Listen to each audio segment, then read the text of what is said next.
Honourable members, at the break, we were debating the veterinarian medicine bill. I believe that we are now ready to start. The chair recognizes the honourable member for Seabreeze. Good afternoon. Madam Speaker, I rise in this honourable place on behalf of the residents of Seabreeze, who should all be adorned in their LB Seabreeze pink shirts as we bring awareness to breast cancer, promoting screening and early detection throughout Seabreeze all October long. October is Breast Cancer Awareness Month, a time dedicated to raising awareness and supporting those affected by this deadly disease. Madam Speaker, we have distributed over 800 shirts thus far, gifting our residents of Seabreeze with complimentary breast cancer awareness shirts to help spread awareness and show our collective support for those impacted by breast cancer. Wearing these shirts is a simple yet powerful way to join the fight against breast cancer and to remind our community of the importance of early testing and detection. I would like to say thank you to Ms. Shirley May Taylor, a resident of Seabreeze, for gifting me with this lovely pin as we paint Seabreeze pink. Madam Speaker, on behalf of Team LB and the Seabreeze branch, I would like to extend our heartfelt gratitude to Oak Tree Medical for their generous gift of 75 complimentary mammograms to our community, which will be raffled to residents throughout the month of October. Their contribution exemplifies a true commitment to community well-being and highlights the importance of accessible health care. We are incredibly thankful for their support and dedication to serving our communities. Together, we will make a meaningful impact in the fight against breast cancer. I want to encourage Seabreeze residents and Bahamians everywhere to get tested and get educated. To our breast cancer warriors, keep fighting. You are not in this alone.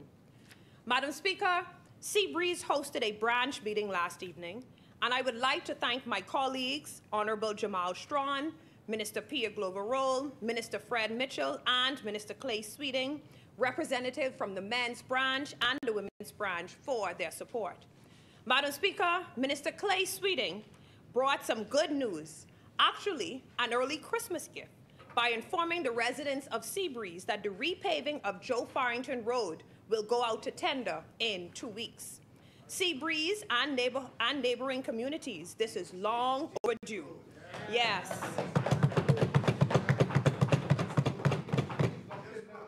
But thanks to the Minister of Works and Family Island Affairs, along with the team at the Water and Sewage Corporation, the project is well on its way. I say thank you. Special thank you to Dr. Don Major for his timely and informative presentation on breast cancer. Before I go into my contribution, Madam Speaker, I would like to take a moment to just thank my parents and my parents-in-love for their continued love and overwhelming support. My grandmother, Hyacinth Grant, thank you, Grammy, for all that you do. To my amazing children for their love, patience, and understanding as I do the work that I've been called to do. To my husband, Leander, thank you for your support. I couldn't do it without you, and I am grateful. To Team LB, I know that you are all tuned in and listening. You are all truly amazing. Thank you, thank you, thank you for all that you do. Your support, love, commitment, and dedication is truly appreciated. Thank you for always showing up and showing out. We are in this together. Madam Speaker, this afternoon, I rise in this honorable place to provide support for this veterinarian bill. I don't know if it's because I'm the potcakes daughter and have become fond of the unofficial national pet of the Bahamas, but I can safely say, even a dog knows it's better under this New Day administration.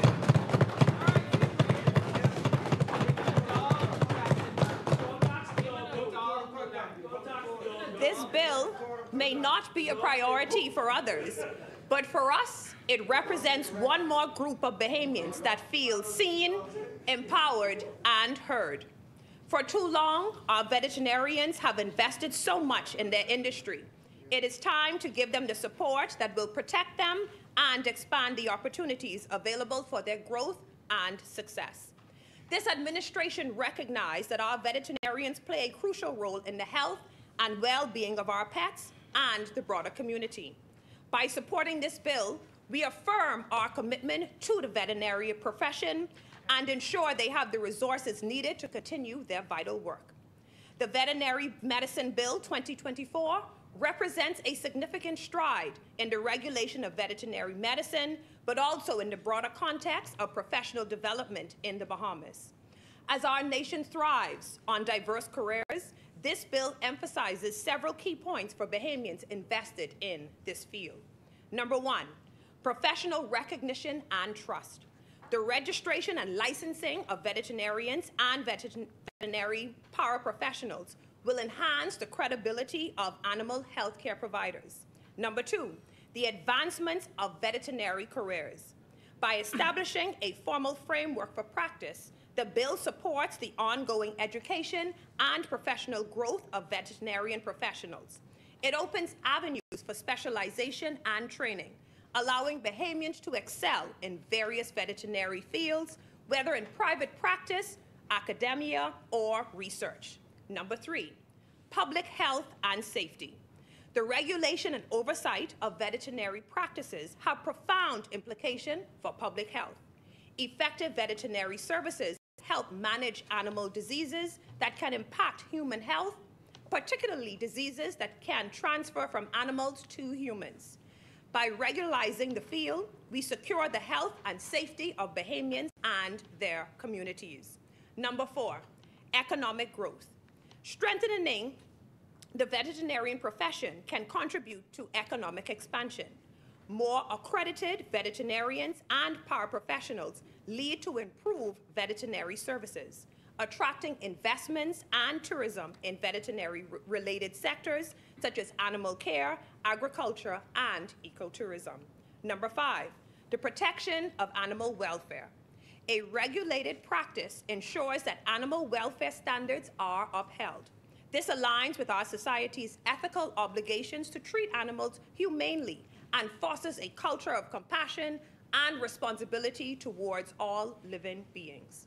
Number six, collaboration and community development. The establishment of a governing council will facilitate collaboration among veterinarians, government, and related sectors. This collaborative approach allows for shared resources, knowledge, and support systems that enhance community engagement and foster a unified effort towards better veterinary practices. Number seven, maintaining professional standards. A clearly defined code of practice and continuing education requirements will protect the reputation of veterinary professionals. By holding practitioners accountable, we cultivate a culture of excellence that elevates the entire profession. Madam Speaker, one of the critical aspects of the Veterinary Medicine Bill 2024 is its commitment to the future of veterinary medicine as a profession in the Bahamas. The bill assures prospective veterinary students that their professional aspirations are supported and safeguarded.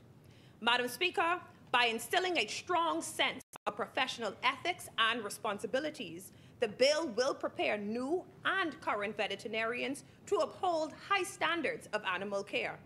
Future practitioners will be equipped with the values and knowledge necessary to advocate for animal welfare and public health effectively. I urge members of the House of Assembly to support the Veterinary Medicine Bill 2024. This legislation is not merely regulatory. It paves the way for Bahamians to flourish in veterinary careers while ensuring the protection of their specialties and the well-being of our community. Together, let's build a robust veterinary framework that safeguards animal health, supports economic growth, and upholds principles of high-quality professional service. Seabreeze supports this bill. Thank you, Madam Speaker. Thank you, Honourable Member.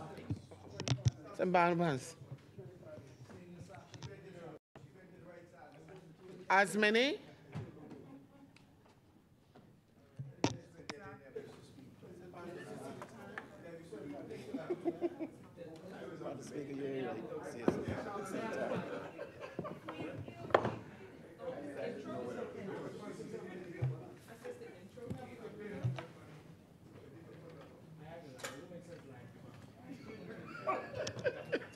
The chair recognizes the honorable member for West, Grand Bahama, and Bimini. Thank you, Madam Speaker. Madam Speaker, I rise once again in this honorable House on behalf of the good people of West Grand Bahama and Bimini constituency to lend our collective voice to this bill for an act to make provision for the registration and licensing of the veterinarians, the registration of veterinarians, paraprofessionals, the regulation of the practice of veterinary medicine and related purposes. Before I get into that, Madam Speaker, another family lost their home to fire this morning in West Grand Bahama, more particularly in West End. Unfortunately, Madam Speaker, the fire engine that came to the scene came from the fire department located in Freeport, which is obviously too far to be effective.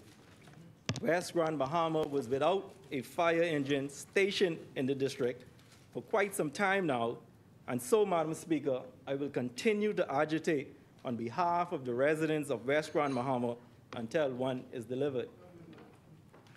Madam Speaker, to Mikhail McBride of 8 Mile Rock, on behalf of my wife and the constituency of West Grand Bahama and Bimini, we extend our condolences to her once again, as she has lost her sister, Lakeisha Mott Hanna, yesterday, and comes shortly after losing her husband, Shervin Wilkinson.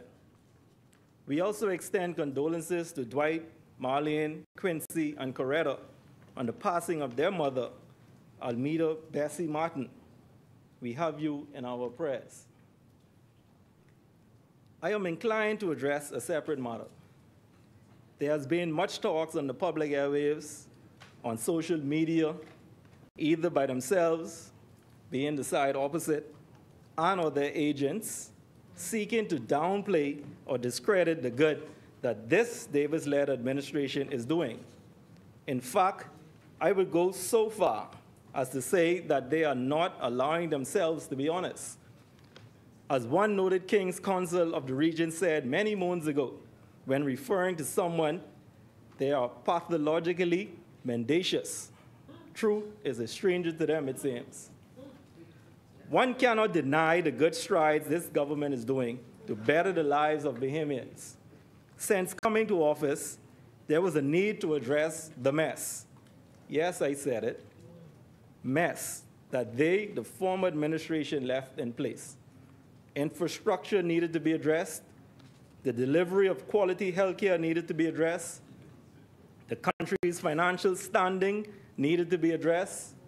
Promotions and reclassifications of government personnel that were long overdue had to be addressed. Backlogs in the courts needed to be addressed. Our relationships with other countries had to be retightened. They left an airport in Grand Bahama in shambles, fumbled the ball with the hotel. We have been trying to clean up that mess, and doing so with fierce determination. These are just some of the things, Madam Speaker, that they left in shambles. It was and continues to be this Davis-led administration that is seeking to get us on the right track, break the status quo in some, if not all, instances. Try they may to disavow progressive efforts, but the proof is in the pudding. Things are being done, Madam Speaker.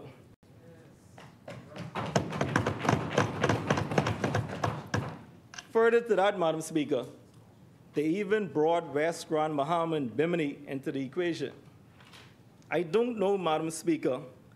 Perhaps they figured, since I am relatively new here, I am easy target.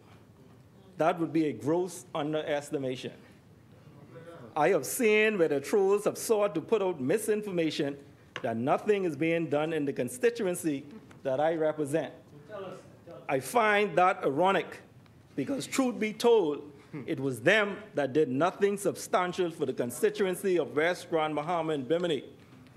If the ramp, which is not being utilized as a launching pad for boats, and the 11 by 15 structure that was built in West End, what was supposed to be either a fish cleaning station, a bus stop, or just a place to shade from the sun, was a substantial accomplishment, then there you have it. You would think, Madam Speaker, that I've been here since 2021. I am just now coming up on my 1-year anniversary since being elected to this honorable House. So just to provide some clarity here, Madam Speaker, let me remind them a little. It was them who left a building that was under construction for 4.5 years. It was us who came and finished it and named it after my late predecessor, Obadiah Hercules Wilshire. It is us who are now constructing a new park in the Pine Forest Estate subdivision. It was us who renovated the gymnasium at 8 Mile Rock High School and made it multi-purpose, one of which being a hurricane shelter, something that was definitely needed. It was them who left the school at Holmes Rock alone for 4.5 years. They did not check for it. It is us who's making sure that it is completed. I encourage those of you who were on the school's ground some months ago doing live feeds to show the Bahamian people that nothing was happening. You are now invited to return with your audience to see the progress and hope that you will come often to see its completion. It was us who brought the West End homecoming and boat race. It is us who are going to build housing in Pine Forest Estate and West Heights subdivision. They built no houses during that time. None. It is us who is constructing a new bathroom block at Sunset Village. It is us who is bringing about home roof repairs in West Grand Bahama. We are not like them who would simply give the materials and or some voucher, knowing quite well that the people cannot afford the labor. But the member for Marco City called it a robust plan. We are doing it from start to finish. This is what a concerned government does. Yes. Madam Speaker, an interesting characteristic of this government is that it is not so much Nassau-centric. That's why the airports are getting the attention they need throughout the islands, including Grand Bahama and Bimini. That's why there are road works being carried out in those islands, including Bimini. That's why public health care facilities are getting the attention they deserve, including Grand Bahama and Bimini. It's a new day for the family of islands. Plain and simple, Madam Speaker. In recent days, it was brought to my attention that there were some rumors circulating in and around Bimini about land acquisition for the expansion of the new airport for Bimini. The acquisitions being made are that the government is taking land from families and giving it to foreign investors. Madam Speaker, let me be quite frank here. That is a cruel and vicious lie. The truth is, the airport is being redeveloped, as it should. Given the booming tourist economy on the island, Biminites deserve a port of entry that can be proud of, but equally a port of entry that is attractive enough to those visiting the island. So there's an expansion phase. There is a need for land, and the land will be acquired. You see, Madam Speaker, with respect to my representation of West Grand Bahama and Bimini, I am compelled to strike a balance. Here it is. I have 2 islands with 2 different community cultures. The approach to both must be meticulous if I am to do what I can, to the extent that I can, to bring about their full potential. With regards to the airport project, when in the grand picture, 3,000 plus Bahamians, Biminites, will benefit upon completion of the same project. Madam Speaker, adequate and justifiable compensation to landowners will be given. There are laws in place when these things occur, and they will be followed. No one is taken from anyone and given it to the foreigners. The airport is owned by the government, and a private management firm has been contracted to develop and manage it, as with NAD in New Providence for the Sir Lyndon Penn National Airport.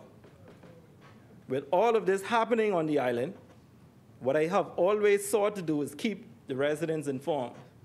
I go, hold town meetings, they hear what I have to say, I bring in others who could speak specifically to some things, the residents ask their questions, they leave with an understanding. Nothing is a secret.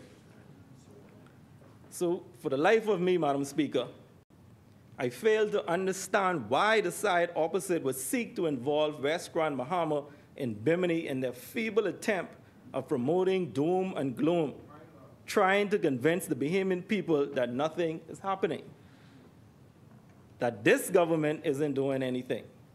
For example, Madam Speaker, the latest report from Standard & Poor's acknowledged the country's recovery as robust, the reduction in fiscal deficit, the containment of our debt burden, the government's new energy reforms.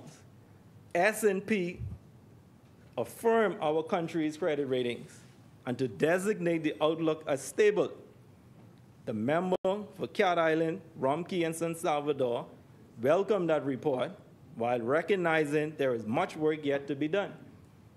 However, Madam Speaker, the member for East Grand Bahama, in responding to that report in the Nassau Guardian dated Monday, September 30th, 2024, called that assessment deeply concerning.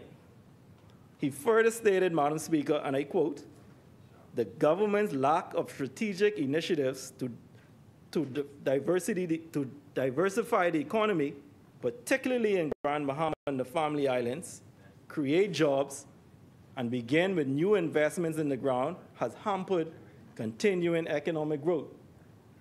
End quote. Does Celebration Key ring a bell, East Grand Bahama? Yes. But better yet, always listen closely to the member for Pine Ridge. You know, Madam Speaker, as a country, we have a culture of storytelling and folklore. One of those sayings says, dogs don't bark at parked cars. They only bark when you are moving. This Davis-led administration is on the move. That's why you are hearing all the noise from the opposition. What is good for the people of the Bahamas is bad for the F&M. But Madam Speaker, but like a good old preacher, but by the grace of God, we remain steadfast in our commitment to our people. Yes. That is what a caring government does. Yes. Very soon will be my 1-year anniversary of being in this honorable house. At that time, I intend to give a full report card on what has been happening in West Grand Bahama and Bimini and what's to come. In the meantime, I say to my constituents, don't fall for the tactics, the rumors, and so forth. To the side opposite, I want to say to them, leave West Grand Bahama and Bimini alone. That cat staying in the hat where it is now. Yes. And so, Madam Speaker, the matter at hand. Believe it or not, Madam Speaker, veterinarians are the first and best line of defense against animal diseases that could threaten public health and our national security. They do more than what ordinary people might think they do. They prevent and treat zoonotic diseases, diseases that can affect both animals and people, from rabies to avian flu. From what I've gathered, from a public health perspective, some of their functions include consulting with local health officers and environmental health agencies on proper control of disease and potential outbreak risks, gathering of data to determine risk factors related to infectious diseases transmitted from animals to people, assisting or spearheading the investigation, control, and prevention of these diseases through different programs and interventions, examination and control of food production and safety when food involves animal-related agriculture, helping design and implement educational programs and resources that can reduce infections caused by these diseases, helping work to monitor any potential issues that could become serious public health issues related to animals. Veterinarians also play an important role in promoting animal welfare by advising and educating owners on how to care for their pets. Some veterinarians specialize in treating certain types of animals, while others take care of livestock and wildlife. a small selection of veterinarians work in agribusiness to ensure a safe food supply and help farmers comply with animal welfare laws while maximizing productivity. Veterinary medicine is also an important scientific discipline that has widespread impact on the world. Some would argue that veterinary medicine can care and care are the most important elements for a veterinarian. It helps farmers and pet owners keep their animals healthy and disease-free. The medicine helps relieve the pain of the suffering animal and therefore treats the animal in case of illness. So it is important now, Madam Speaker, as a jurisdiction to bring about proper legislation that would seek to regulate the sector. That would include oversight, avenues for accountability, speaking to qualifications, who can enter the field and be granted a license, the subcategories of workers, etc. I have been advised that this bill is most welcome by practitioners of veterinary medicine. It's been a long time coming. This legislation allows them to have teeth in their profession. And as I was made to understand, they have been back and forth with trying to get something like this for a long time. I am told that the Veterinary Association in their majority supports this bill. That says to me, Madam Speaker, that this wasn't just brought here. Consultation was sought with the stakeholders of the field. Perhaps one can very argue that is in keeping with being inclusive as a government. Is it perfect? I am not naive to say yes. There's always room for improvement. But first, we must put in place. There has to be enforcement in the field. There is, to my understanding, a serious issue with piracy in the profession. Many are practicing without that proper qualifications and or legal framework to do so. That reality, by extension, is affecting the legitimate practitioners and their ability to earn properly. So I was particularly pleased to see Part 7 of the bill, which speaks to offenses and penalties. It lists about 16 different offenses, and if caught, the person or persons can be liable on summary conviction to a fine not exceeding $50,000 or to imprisonment for a term not exceeding 1 year or to both. The fact is, Madam Speaker, we have to be tough. Some will take exception to it, but truth is, rules only affect those who intend to break them. Lastly, Madam Speaker, I note that where Grand Bahamas is concerned, if I am not mistaken, we do not have a public veterinarian on the island. Perhaps with this new legislation, efforts can be made to assign one to the island. As it is across the country, I imagine, we do have a problem with stray dogs. We also have a problem with pets not being given adequate health care because of the costs associated through private practitioners. I'll reiterate a point I made earlier. Veterinarians work to monitor any potential issues that become serious, public health issues related to animals. That's my concern. I am glad that we have sought to move in this direction with respect to the veterinary medicine. To that end, Madam Speaker, West Grand Bahama and Bimini supports this bill. Thank you.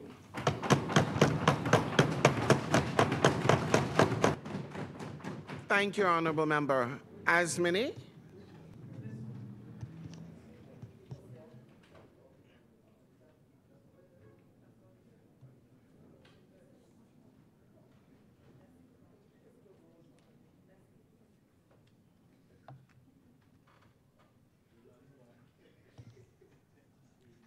The chair recognizes the Honourable Member for Killarney. Thank you very much, Madam Speaker. Let the dogs up. Madam Speaker, before I start, I just want to do some housekeeping with respect to the Killarney constituency. we had a national door ring program, video doorbell program within the constituency, and many came out and received their doorbell, ring camera, to help with crime within our constituency. Our CCTV program is going very well. We're about to launch very soon the introduction of CCTV within the Sea Beach area, and we would continue to launch it throughout the Kalani constituency. I would hope that the government, regardless to who it may be, would launch or would move towards a national program like in the UK, so that in terms of manpower police on the street, the need for that would be decreased, knowing that the entire area is being watched in real time, and place timelines so that if the national program is to be completed within 3 years, 4 years, set dates, and whomever the government may be, it's budgeted annually, and the program is to be completed. Madam Speaker, we had a very interesting meeting in Mount Pleasant. Mount Pleasant, that's a sector of our constituency. Kalani's, we have been successful in dividing Kalani into about 12 different areas, because the demands and the concern within one area is completely different of the other. And it's very difficult to have them all grouped as one. We had a meeting there in Mount Pleasant, and we asked them what were their greatest concern. And within the Mount Pleasant community, their concern was inflation. They had problems with water bill and problems with light bill. And therefore, we had made a commitment and asked Mount Pleasant community to establish a financial committee where they'd put policies and programs together. We would give $5,000 per quarter to assist them with their light bill and their water bill. However, they must have guidelines and maximum received from for each individual. And you can start initially with the elderly and the single parent. But quarterly, they would receive $5,000 to assist with the water bill and the light bill. But inflation, this government, Madam Speaker, themselves are causing an increase in the inflationary events that we see here. For example, materials being brought into the country, or packages. There's a company that they had established, JDL, that we've spoken about repeatedly. And JDL receives the packages in spite of the invoice stating the weight and all the necessary information. JDL is the first grouping to receive these packages and charge individuals 20 cents per pound. That extra cost is transmitted to the consumer. That in itself causes inflation. And now, Madam Speaker, what has made it worse, 3 couriers had informed me that JDL has informed them that if they don't pay, their package won't, if they don't pay now, the package never is seen by the customs officer. But now they're being threatened that if they do not pay, they will lose their business license. I don't know where JDL obtained such authority. So I would assume that that is incorrect. But I urge the government to investigate it, because the private sector do not have such authority, and who has given them that authority that they will take individuals' business license. But Madam Speaker, that's just a minor housekeeping that I wanted to deal with. That's a minor housekeeping that I wanted to deal with. But I rise today, Madam Speaker, to make my contribution to this Veterinary Medicine Bill 2024. A human and decent society must, Madam Speaker, ensure animal protection. And that was why, when we were in government, we gave acreage of land to the Humane Society so that they can expand their society, expand their building, and do whatever is necessary to move with society. So that's what we did. But such protection is necessary for the welfare of animals and for the general health, public health. Madam Speaker, the bill before us seeks to create a modern regulatory regime for the veterinary medical sector, ensuring trained and qualified people perform veterinary services in our country. The bill creates a veterinary medical council to oversee the sector. Madam Speaker, it's a good bill. It's a good bill, and I congratulate the member for Centerville for bringing such a bill. The bill is a replica of the medical bill, the Medical Act. It's a replica. And therefore, I am very familiar with this bill, as I've been familiar with the medical bill. But there's only one matter concerns me. The dentists have been asking for such a bill for years. And the dentists still do not have, their bill has not yet been brought to this Parliament.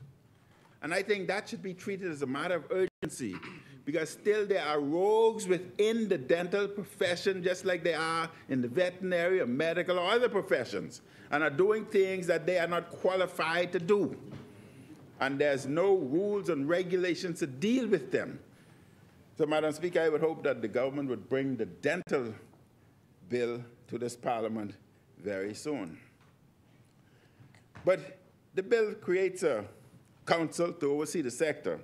And some of the functions of the council are to consider and approve the qualifications of veterinarians and veterinary professionals, paraprofessionals, who apply for registration under this act and to register them. It also, the bill, other functions are to register and license persons who satisfy the requirements for registration and licensing as veterinarians under this act. It also regulates the standards of practice of veterinary medicine. It establishes and maintains a system of ongoing assessment of the adequacy of training of veterinarians to ensure conformity with established national and international standards. It prescribes standards of professional conduct and establishes a code of ethics for the practice of veterinary medicine and ensure the standards of professional conduct and the code of ethics are adhered to by veterinarians and veterinary paraprofessionals. To regulate the use of veterinary medication, to prescribe courses for continuing education training for veterinarians, and investigating the professional conduct or the capability of veterinarians or specialists to practice veterinary medicine. Madam Speaker, the council is needed in the Bahamas to oversee the veterinarian industry. Unscrupulous actors have emerged who are not qualified but perform services and procedures on animals. This legislation creates offenses for such behavior and criminal penalties that include fines, jail time, or both. In a story of the Tribune on September 27, 2024, and Madam Speaker, I will table the documents as proof of what I'm talking about. In a story in the Tribune on September 27, 2024, titled, Vets Regulatory Regime to Curb Unlicensed Operators, Dr. Basil Sands noted some of the unethical practices that are going on. We have been, quoting, we have been agitating for this veterinary medicine bill for years. And our concern was that we had a lot of laypersons in the community doing veterinary medicine practices, said Dr. Sands. They were neutering and spaying dogs, doing surgery, administering vaccinations, artificially inseminating, doing cesarean sections. You have people chopping dogs, tails, and ears without using anesthesia. Wow. You know how inhumane and how cruel. Those were the words of Dr. Basil Sands. The legislation also empowers inspectors to check on individuals and operations who may be breaking the law. Those breaking the law could be prosecuted under penalties in the bill. Madam Speaker, I support this legislation. It's a good legislation. The veterinary profession has been agitating for a bill such as this for some time. They deserve an oversight structure that is similar to that of the medical doctors. What I emphasize is that along with this bill, there needs to be adequate funding to support the work of the legislation. Additionally, there needs to be strong enforcement. We pass many laws in this place. However, when they are enacted, oftentimes there's inadequate funding and resolve to ensure the laws are enforced. We need the right number of trained inspectors via this bill to shut down all those offering unauthorized veterinary services. Their conduct is cruel to animals and a danger to public health. Dr. Basil Sands commented on this in that Tribune article. He said, they were doing things that they weren't supposed to do, and we were having a lot of problems with these laypersons who were not equipped or registered to practice veterinary medicine, he explained.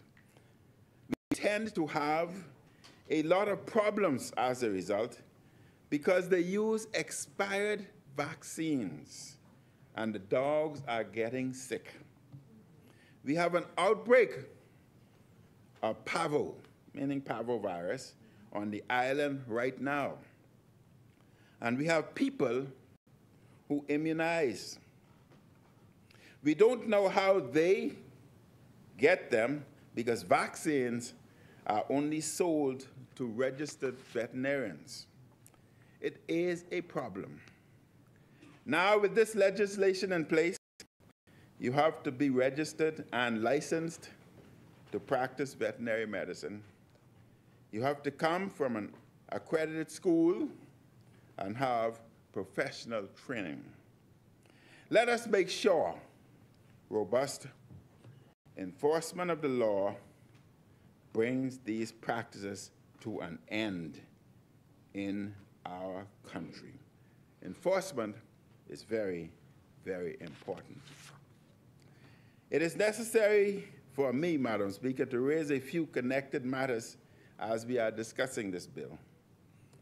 The Bahamas has a long-standing problem with stray dogs. This is a problem we must also address. Dogs should be properly restricted to the property of their owners. All other animals should be impounded and appropriately dealt with following the law. We should not have roaming stray dogs in our country. The necessary authority must be resourced to carry out the mandate to fix this problem. These stray and restrained dogs attack people. Madam Speaker, I remember as a little boy, many times coming from work after we moved in the Grove, and I would be walking home. And there would be hundreds, many dogs assembled in the street. And because of fear, I had to walk 3 extra blocks to avoid the dogs just to get home safely. And, you know, as kids, you don't want to say what you were forced to do, you know. But that was unnecessary. And a lot of people still face those same challenges. People who live in affluent areas, they don't know. But when you live in those inner cities and those type areas, you cannot get home to your own house, because you have to avoid the stray dogs in the road who are sleeping, and you must walk 2, 3 extra blocks. These dogs, they also search in garbage containers, making messes across our communities. The necessary laws to address this exist.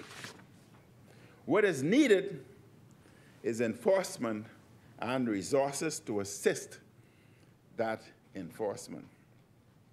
And Madam Speaker, another matter pertains to widespread rodent infestation here in New Providence.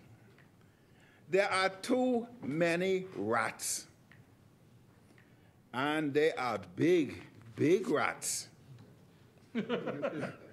Rats are vectors to various diseases. Madam Speaker, I would remember as Minister of Health in 2010, I was trying to find an article in 2010 when, in a particular public setting, a tourist had been bitten by a rat. Wow. And if you remembered, the tourist had said she thought it was a puppy. This was about 2010. This was about 2010. And I was trying to find the article. I was trying to find the article so I could have brought it here to table. But I was Minister of Health, but I remember that incident very, very well. Rats, Madam Speaker, they are a threat to public health. We need a more robust public effort to greatly reduce this infestation problem. I call on the minister responsible to do more to ensure the rodent infestation in various parts of New Providence is addressed. And Madam Speaker, I support this legislation. I trust that it has the effect of improving the veterinary sector. We have many talented vets and veterinary professionals in this country, and this new law will protect them and their interests and help weed out those bad actors who have no place caring for animals. But the laws, just as this bill is being brought into law, the dentists also need protection. It's a serious problem in this country. Madam Speaker, before concluding, I would like to speak briefly on a matter related to public health.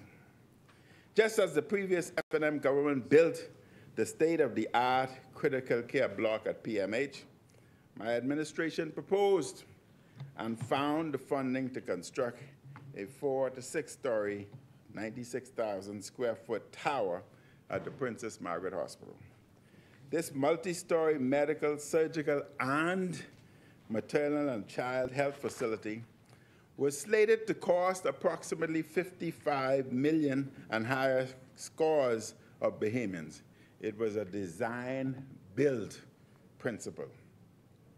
The Chinese-funded facility that is to be built away from PMH will cost approximately more than 4 times the amount.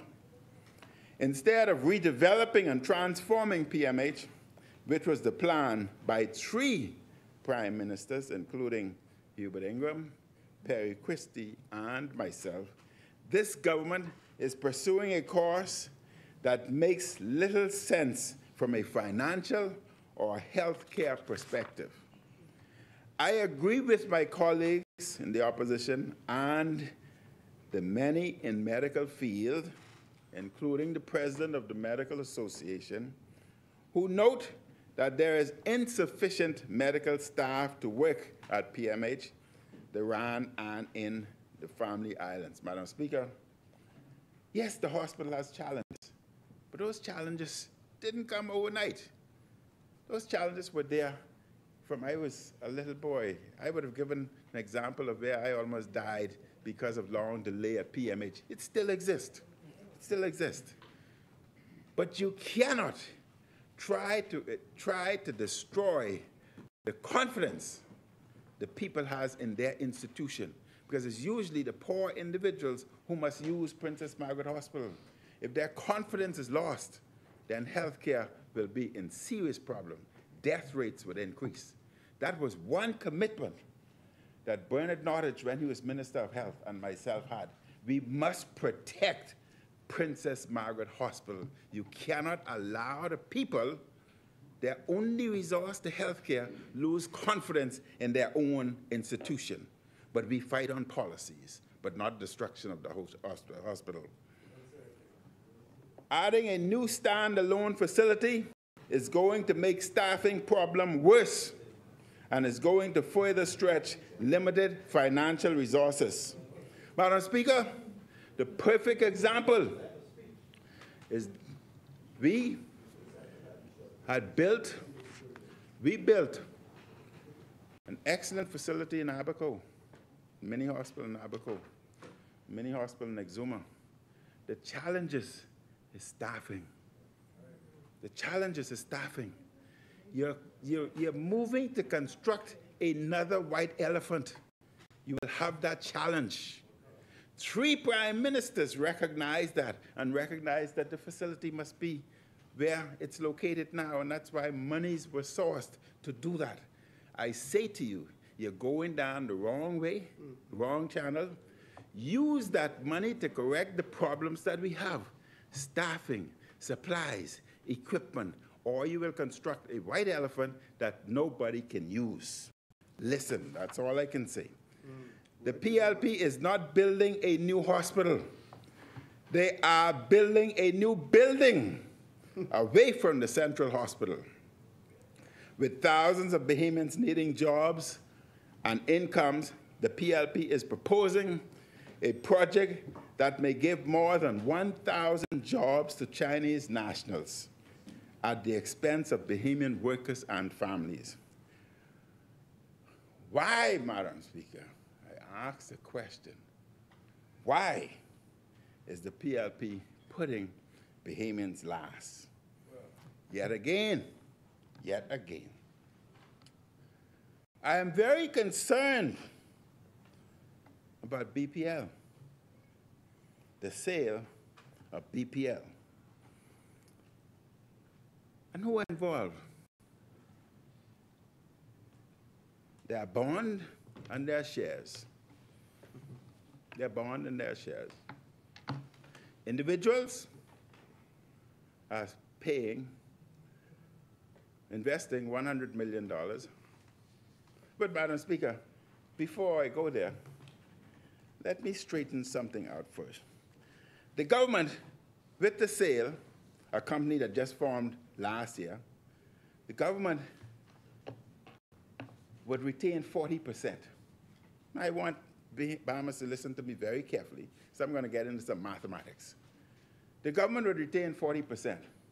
But that 40% is because of what the government now owns, the land and the infrastructure, what they own today, 40%. The government says this 40% is worth $100 million. $100 million, Madam Speaker. So that's how they obtain 40%. Madam Speaker, if 40% is $100 million, it means that 20% is $50 million. Just follow me. 20% is $50 million. The new company will own 60%. Now, if 20% is $50 million, 60% should be $150 million. That's mathematics. Every Bahamian understands that. But they are buying it. This new company is buying it, obtaining 60% for $130 million. What happened to the $20 million? Who getting that? Who getting that $20 million? With $20 million missing. That's mathematics. So, Madam Speaker. The math is not mathing. Madam Speaker, that's mathematics. That's your data. That's your data. That's not mine.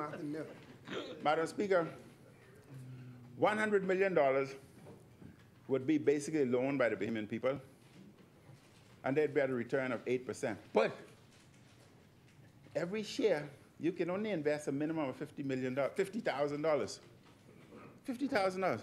You exclude over 90% of Bahamian populace. 95%. That is overt discrimination. 95%. The oligarchs and the political pundits, friends, family, whoever, would pay $30 million. And they are the ones who will own the company, because that $100 million crew, they only gave a loan. They only gave a loan. And that $30 million crew, who are the individuals? And then explain that's where this $20 million disappeared to also. But, Madam Speaker, it gets even worse. The cruise port, they are introducing cruise power deal. Island Power Producers, the new company, again, just formed overnight. They got the contract to provide electricity for the port. Are they doing the same thing? The oligarchs are the few handful of individuals, your friends, who will own the company. Just a handful, you know. Who are they? We need to know, who are they? So they will, are they the same individuals who will own BPL? And you're going to explain my $20 million. The people want to know. Are they the same individuals who will own the cruise power deal at minimal cost again? Will use the same formula? And, Madam Speaker, they will make millions and millions of dollars. Just to give you an example, BPL, from year one, they're making $10.4 million. Year one. Hardly any business kicks off making a profit. That is unreal. From year one, $110.4 million. And at the end of the contract, Madam Speaker, you realize they're going to make almost $500 million, those handful of individuals. What happened to the Bahamians? Why can't the Bahamians be a part of it? Why you want shares to start at $50,000? The average Bahamian don't have that. You are basically, Madam Speaker, you are basically saying that the local Bahamian has no share in this. But that is not what they're after, Madam Speaker. Cruise ships coming into the port, yes, they'll be connected to your power line there and make about $60 million a year. But that's not it. The United States has passed a law that effective 2021, all cruise ships coming into their waters must use LNG. LNG. They have delayed it because only Port Canaveral can meet that demand at this particular point in time. And there are over 200 ships being built as we speak, and they too will need LNG. So what they're really going after, Madam Speaker, is to establish a bunker fuel system at Arawak Port to make billions of dollars, again, excluding the Bahamian populace and only that handful of individuals. I don't care who they are, PLP, FNM, COI, it's wrong. It's wrong. It's wrong. It's wrong. It's wrong. Madam Speaker, Really? the FNM, we know that, the FNM had a proposal when Shell wanted to do it. We said, Shell wanted to own it 100%. We said no. 65% because you're making billions of dollars. Imagine all cruise ships must receive that gas, and they don't have sufficient facility today. 200 are under construction. 200. So they must receive. We had proposed 65% of the company being owned by Bahamians, by government. But at time, the government would release theirs to the average Bahamian. Shell can only own 15%, and the average Bahamian would have had the other 25%. Madam Speaker, those are questions that has to be answered. But then, Madam Speaker, with respect to the hospital, then there is, this is of national importance, there is the environmental damage.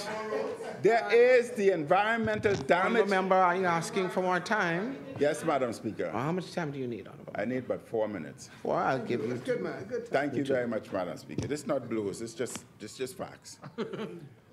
Then there is the environmental damage that is going to be done with this new hospital facility. In a recent letter to the editor, the head of BASH sounded the alarm on the environmental damage that will be done by building this facility, sounding the necessary warnings about the damage that will be done does not make someone an alarmist. The letter noted, I quote, has the government completed all of the legal maneuverings necessary to discard and overthrow existing proposed track protection mechanism? Did they consult those special interest groups who were the drivers behind the protection process? If they did, I was not among them, and I was the principal force behind the movement. The letter further stated, sadly, even the news media has missed the critical point in their addiction to sensationalism and short, pointed headlines. Notwithstanding all of the official jargon, I will ask the environmental minister, did you hear about this forest? Did you read about it? Or did you experience it? Because if you experienced it, and if you have any love or appreciation or environmental knowledge, you would know, like those of us who know, that this was a sacred gift and it must be protected. I will say this unequivocally. You, sir, and your administration are presiding over the destruction of the most eco-sensitive piece of environmental real estate on the island of New Providence, and arguably the most diverse natural native flora garden in the country, with more than 1/5 of all the plants native to the Bahamas in a... 2 minutes. Thank you very much, Madam Speaker. I would respect your 2 minutes. Thank you. In a space less than 200 acres. It's gone? Yes, sir. Thank you. Madam Speaker, I thank you very much, but I want to table. I said I'd table the article. And this article speaks to the environmental benefits and destruction that the government would be doing with the proposed track. And I urge them, there are more than 50 new species within that area that you are about to destroy. Thank you, Honorable Member. Order the document be brought up. What's today's date?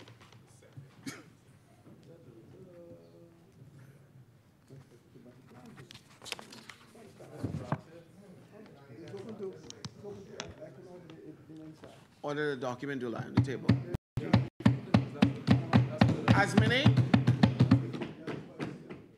the chair recognizes the Honorable Member for South Beach. Thank you, Madam Speaker. Thank you for recognizing me.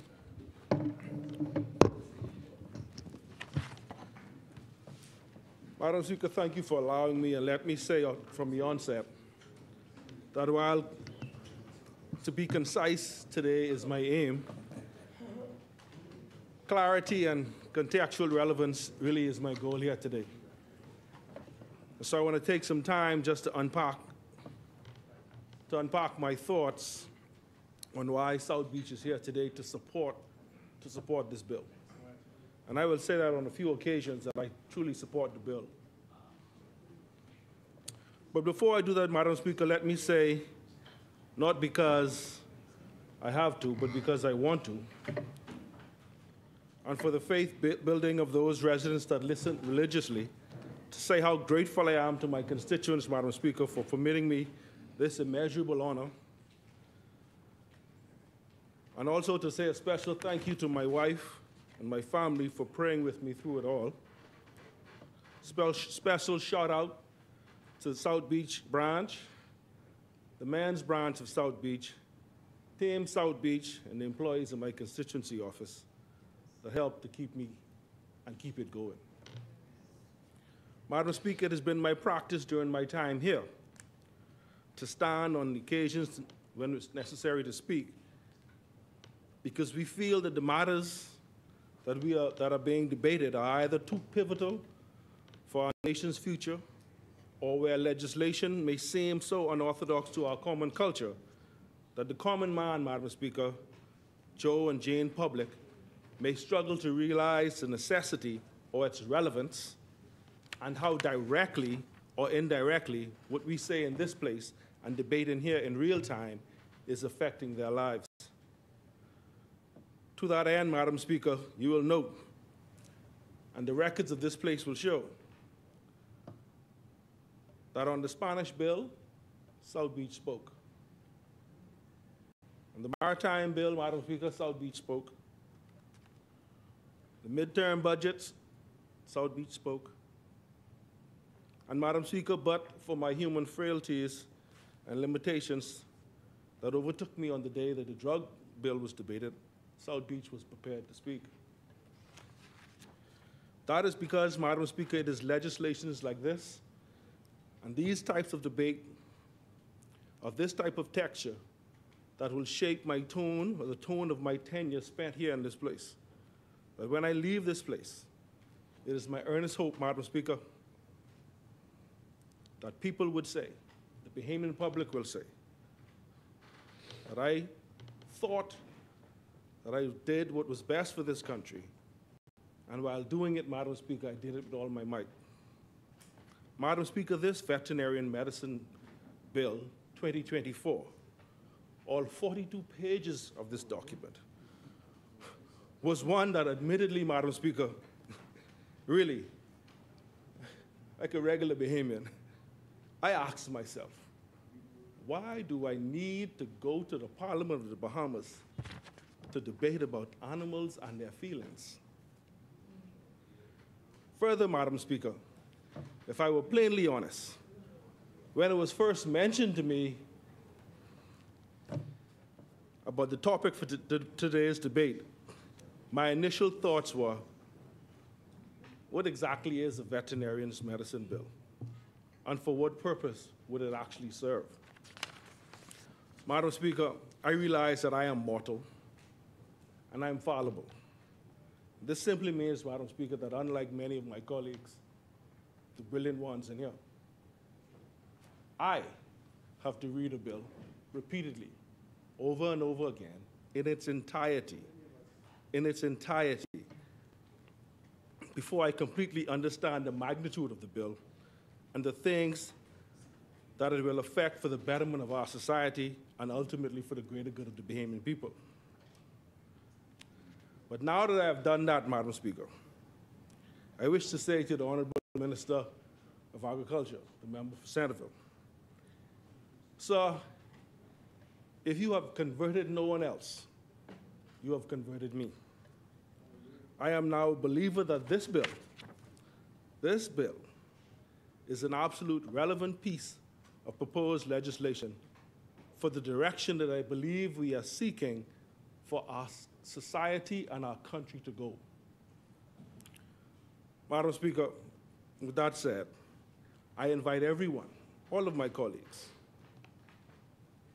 to go into your communities, your senior centers and maybe your youth centers, and educate our population on why proper legislation to specifically and sufficiently care for animals is absolutely necessary, as well as educate them on the value it brings to our society.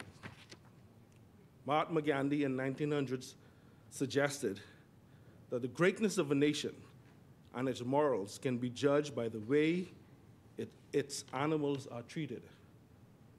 While some intellects may argue about whether those words were indeed from Gandhi, they may even debate when in fact it was actually said and what was the specific reason why it was said. What cannot be argued, Madam Speaker, is that the concept is pure, and it is one in keeping with many biblical principles that I am almost certain all of us in here hold fast to. The strong must bear up the weak, and those who are able must do. The suggestion here by Gandhi, Madam Speaker, aligns with the principles that those with more must give. But more importantly, Madam Speaker, it implores those of us with voices to speak, and that we must do so loudly, that our voices echo the sentiments of the heartless, voiceless. The heartless, of the hearts of the voiceless must echo the sentiments of the hearts of the voices, of the voiceless persons, people, animals in our community or country. Madam Speaker, that is why the member of South Beach can stand here with 5,625 blended voices from South Beach and say, we support this bill. We support this bill, Madam Speaker, not only because it encourages credited, safe professionals, regulated care for the voiceless of our society, but that it also guarantees the swift and appropriate punishment for those who seek to intentionally and unlawfully visit justice and malpractice on those without voices in our community. Now, this bill speaks directly to our animals, but I believe it's a precursor or foreshadowing for something more. Madam Speaker, this bill should not be just seen by our detractors as an animal bill. We should seek to fully understand its intention and the spirit in which the law is to be interpreted. So, Madam Speaker, now that I have read the bill, 42 pages of it, for those of you who didn't read the bill, I think, contrary, Madam, to my initial thoughts, I now affectionately refer to this piece of proposed legislation as the gateway bill for the voiceless and otherwise inappropriate treatment in our society. The gateway bill for the voiceless and otherwise inappropriately treated in our society. It was because of this realization, Madam Speaker, coupled with the fact that the people of South Beach have sent me here to speak on matters that affect them, that I simply must speak to this issue as a symbol of gratitude for their allowances and indeed their confidence. Madam Speaker, when I consider the intentionality of this bill and how specific the language and the penalties are, Madam Speaker, when I look at the imprisonment possibilities and the situations that would lead to suspending of licenses and the fees imposed for persons that over-medicate, mistreat, visit malfeasance, and malpractice on any animal, Madam Speaker. Madam Speaker, I must confess that Bacchus Roll, the real Bahamian, leaned over to the Member of Parliament for South Beach and said, well, if the minister plan on doing all of this for some animals, then certainly, Madam Speaker, certainly the hardworking people at the Marjorie Davis Institute for Special Education and our committed professionals over at REACH, those highly trained specialty doctors like Deshaun Sanders, or even some of our everyday supporters and advocates like Kim Gibson, would certainly, Madam Speaker, celebrate, because this piece of proposed legislation for them must signal the dawn of a new day. And it is my hope, Madam Speaker, that this piece of proposed legislation acts as an indication that under this administration, they can lobby for and possibly anticipate in the future more wholesome, specific, deliberate legislations that would undoubtedly be coming to address their issues like funding, improperly trained teachers, oversight of the practicing in therapy, classroom overcrowdings, etc. When it comes to our other voiceless community, when it comes, Madam Speaker, to our other voiceless community, as they are called, scientifically called, Madam Speaker, children and adults with autism spectrum disorder.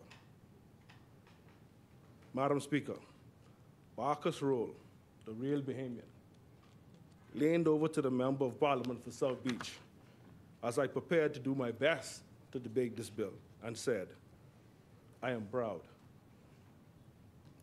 He says, I am comfortable that this piece of legislation meant or means that we are still going in the right direction as the Davis administration.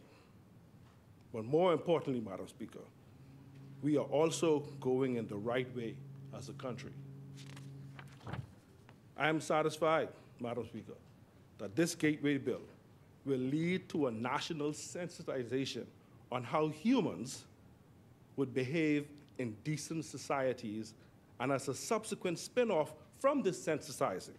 Soon, Madam Speaker, soon we will see greater efforts at the enforcements against those who offend the voiceless animals and our other voiceless human beings in our community. As well as a push, Madam Speaker, for more progressive policies in both the public and the private sector, which would allow for greater efforts to be placed on enhancing the social experiences of the deaf and the mute population while in public spaces, and also enhancing the experiences for those that have been diagnosed with speech delay, mental disturbances, developmental delay, and even traumatic brain injury, Madam Speaker. Hopefully bills like this one, this trend-setting bill, Madam Speaker, cause those of us with voices to speak more loudly about issues that affect those with no voice in our society, which, Madam Speaker, more and more, Madam Speaker, is an issue that is becoming increasingly noticeable. And while this is a human voiceless constituency, many of the persons in those constituencies, Madam, or those groupings, are equally susceptible to the exploitations cited in Section 13.4, 14.4, 15.7, or 31.2 of this Veterinary Medicine Bill 2024, for those of us that read the bill. Today, I came to this place to support this bill, and at the same time, Madam Speaker, to vindicate those in our society that are equally voiceless as those that this veterinary medicine bill expects to be affected. And certainly, Madam Speaker, at this 3-year mark in this administration, it is clear that we are still attempting to wipe the tear from every eye. I came to suggest to us that based on the tone of this bill today, this administration, I am sure, Madam Speaker, will undoubtedly, in my mind, use this bill at some point to open the doors for addressing issues that I have aforementioned. That is why South Beach is standing today. That is why South Beach is speaking today. Firstly, to remind the people that this administration cares for all of God's creatures. Secondly, Madam Speaker, South Beach is standing in this place to inform the disabled, the differently able, the autism spectrum disorder community, and all the other nonverbal communities that this government, under this Prime Minister, along with this team, our government whose access is the poor, the disadvantaged, and the downtrodden in our society. Madam Speaker, this government, under this Prime Minister, along with this team, our government whose focus is the lesser among us, whose mantra is the fair treatment, liberation, empowerment, and more importantly, the protection of those groups. Lastly, Madam Speaker, and honestly, the honorable member for Centerville, the Minister of Agriculture, spoke clearly and referenced all of the scientific data referenced to this bill. And I want to say, again, that I adopt all of his positions as my own, and I wholly support him. Madam Speaker, while I could have spent this time telling people about the wonderful things that is happening in South Beach, and I could have gone rambling in this debate about our accomplishments, I could have talked about the 60 young men that we would save in our Save the Men's program at the National Training Agency. I could have mentioned that 115 young persons would have graduated from our Dream Builders program. I could have also mentioned I have another 150 ready to be signed up again. Right? I could mention, Madam Speaker, that on the 26th of October, we will have our third annual Fund Run Walk, 6 a.m. in the morning, and invite my colleagues to join me. I could have. But I thought, Madam Speaker, I thought that I would borrow a proverb that is instilled in me from my grandfather. Self-praise is never appropriate. So, Madam Speaker, I opted not to come to Parliament to tell you about Team South Beach, but rather to tell the Bahamian people about why this bill and bills like this are forward-thinking and undeniably are the kind of reasons that the Progressive Liberal Party, after 3 full years in our public mantra to deliver a new day, is still the only thing they should want. It was us, Madam Speaker, that passed the Disability Act in 2014. It was the Progressive Liberal Party that removed the stigma and shame of poverty with the elimination of food stamps and the introduction of the prepaid cards in 2015. Madam Speaker, it was us that increased the minimum wage in 2015, and then back in 2021, even before we were the government, we signed an MOU agreement with unions as a promissory note that we would raise the minimum wage again if elected, and we did in 2023, Madam Speaker. Madam Speaker, we said, despite many critics, that the Davis-led administration would not impose a 15% VAT, but instead, we would reduce the tax to 10%. And again, Madam Speaker, just like it is always with us, so said, so done. We did all of these things, Madam Speaker, predominantly because we knew that the Bahamian people deserved it. That is why, and that is what gives me every confidence that this bill is a wonderful gateway bill, Madam Speaker, because it is completely in line with the kind of caring, Madam Speaker, that in my view is only seen in this country's history by a progressive Liberal Party administration. That is why I offered myself for public office, and that is why South Beach is standing and speaking today. I want the record to reflect, Madam Speaker, that South Beach supports this Veterinarians Medicine Bill 2024 and any other bill that will come to this place for the protection of any group of living things, Madam Speaker. The Veterinarian Medicine Bill 2024 has this member's support. And I thank you once again, Madam Speaker, for allowing me, Sila, think on these things. South Beach rests.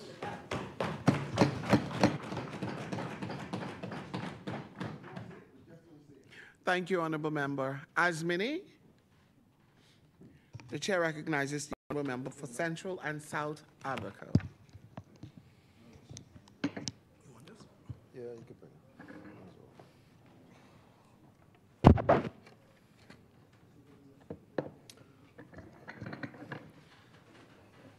Thank you, Madam Speaker. As always, I am humbly honored to stand in this great house and speak on behalf of the great people of Central and South Abaco on this Veterinarian Medicine Bill 2024.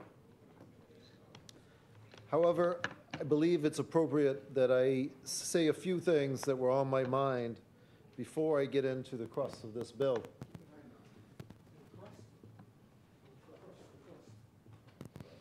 So, we're in the appropriate month to say that the Pink Rose Ball, which is a breast cancer awareness fundraiser and awareness event in Abaco, is October 26th. I am thankful for the board that puts it together every year. I'm thankful because they do real work and they help those that are in need and bring awareness to this troubling disease. And it's not often that you think of cancer until it touches you or touches someone that you love. So it's important that we stand up, we stand together, and we recognize that people do need help. And those with cancer are some of those that need it most of all.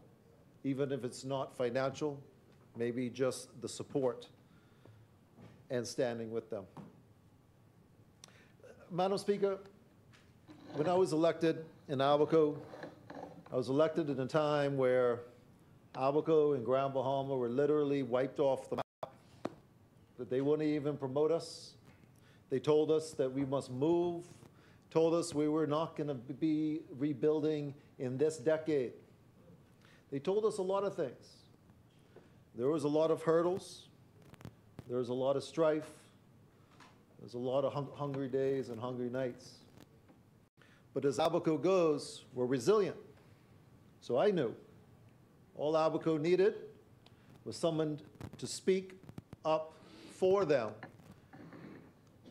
in central Bahamas and across the world to tell them that Abaco is there.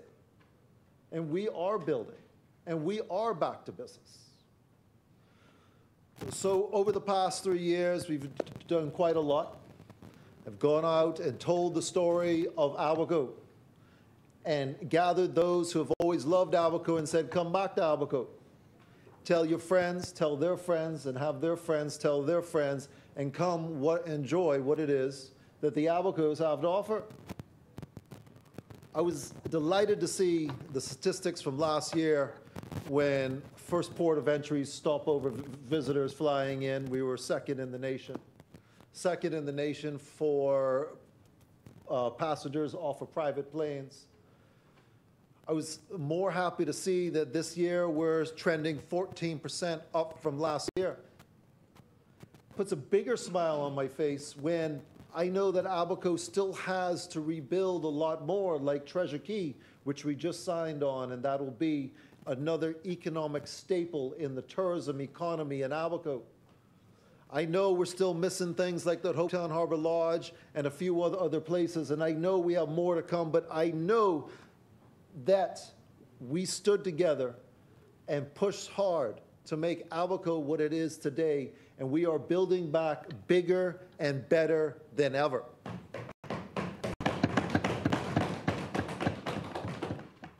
But I also know, Madam Speaker, that the driver of any economy in this world and those that can do the most in building a country are the entrepreneurs, are the micro and small business owners, are those that are maybe in a job somewhere and they have an idea. They just don't have the help to push it forward. They have a dream, but they may not have the grant money to make that first step. We have many bright people in this country, Madam Speaker. Many Bahamians have great ideas on how they could put together something not only for themselves, but for their family, so they could be lifted up and elevated to the heights of our economy here in the Bahamas. So I'm very happy when I see the Tourism Development Corporation putting out the Entrepreneurial Virtual Program, which offers intro to business, intro to financing, and using AI to advance your business. These are university-level courses for free. Education, Madam Speaker. We've given them a little bit of knowledge to move forward. I'm happy to see when there's the Abaco and Bimini Venture Pitch Competition for tourism-related businesses and entrepreneurs, or those that are just started out, to get multiple grants and money to push forward up to $10,000. Significant, Madam Speaker. These are programs that really help drive the entrepreneur, the dreamer, the person that has the idea that they need just a little bit of help to move forward. And there's many that just need a step in the right direction, a push up that ladder of success. The Vacation Home Rental Grant Program by the Tourism Development Corporation. The Ministry of Tourism does more than bring people to the shores of the Bahamas. But we stand with Bahamians. We stand with the entrepreneurs, the micro and small businesses, so they can continue to do what they do best: drive this economy. Madam Speaker, I am further more delighted to say that BTVI is an Abaco, Madam Speaker. I mean, they're in Georgetown, you know, they're in Eleuthera, but they're in Abaco, Madam Speaker. I don't think there's ever had anything like this before. I think if BTVI was there when I was getting out of school, I would have probably gone. You know, because those professions are well needed, and in today's time, they're not only well needed and in great demand, but they pay exceptionally well. So the BTVI professional development courses offering electrical, carpentry, plumbing, manicure and pedicure, and intro to computers for October in the Family Islands. These are all things to help develop Bahamians in the Bahamas for Bahamians. However, without further ado, Madam Speaker, we are here to speak on the Veterinary Medicine Bill 2024. I express my strong support for this veterinary medicine bill. It's a comprehensive and forward-thinking piece of legislation that aims to modernize and enhance the practice of veterinary medicine in the Bahamas. The importance of this veterinary medicine cannot be overstated. Veterinarians play a crucial role in safeguarding animal health, ensuring food safety, and protecting public health. This bill is a significant step forward towards ensuring that our veterinary professionals are well-regulated, highly qualified, and equipped to meet the challenges of modern veterinarian practices. So this bill establishes Bahamas Veterinary Council, corporate body with the authority to oversee the registration, licensing, regulation of veterinarians, veterinary paraprofessionals. This council will ensure that only qualified individuals are allowed to practice, thereby maintaining high standards within the profession. This bill outlines clear and stringent requirements for the registration and licensing of veterinarians. It ensures that all practitioners meet the necessary educational and professional standards, thereby protecting the public and animals' health. By defining the scope of practice for veterinarians, the bill ensures that all veterinarian services are provided by qualified individuals, including administration of medications, diagnostics, treatment, and management of animal health issues. The bill provides mechanisms for the investigation and discipline of veterinary professionals who fail to adhere to the established standards. This includes the ability to suspend or cancel registrations and licensing, ensuring accountability and maintaining public trust in this profession. This bill outlines the structure of the council, including funding sources and audit requirements, ensuring the council is financially sustainable and can be effective in carrying out regulatory functions. This bill also provides provisions for the smooth transition from the existing Veterinary Surgeons Act, which I believe the good member from Centerville said was done in the 60s, to the new framework, ensuring continuity and stability in the regulation of veterinarian practices.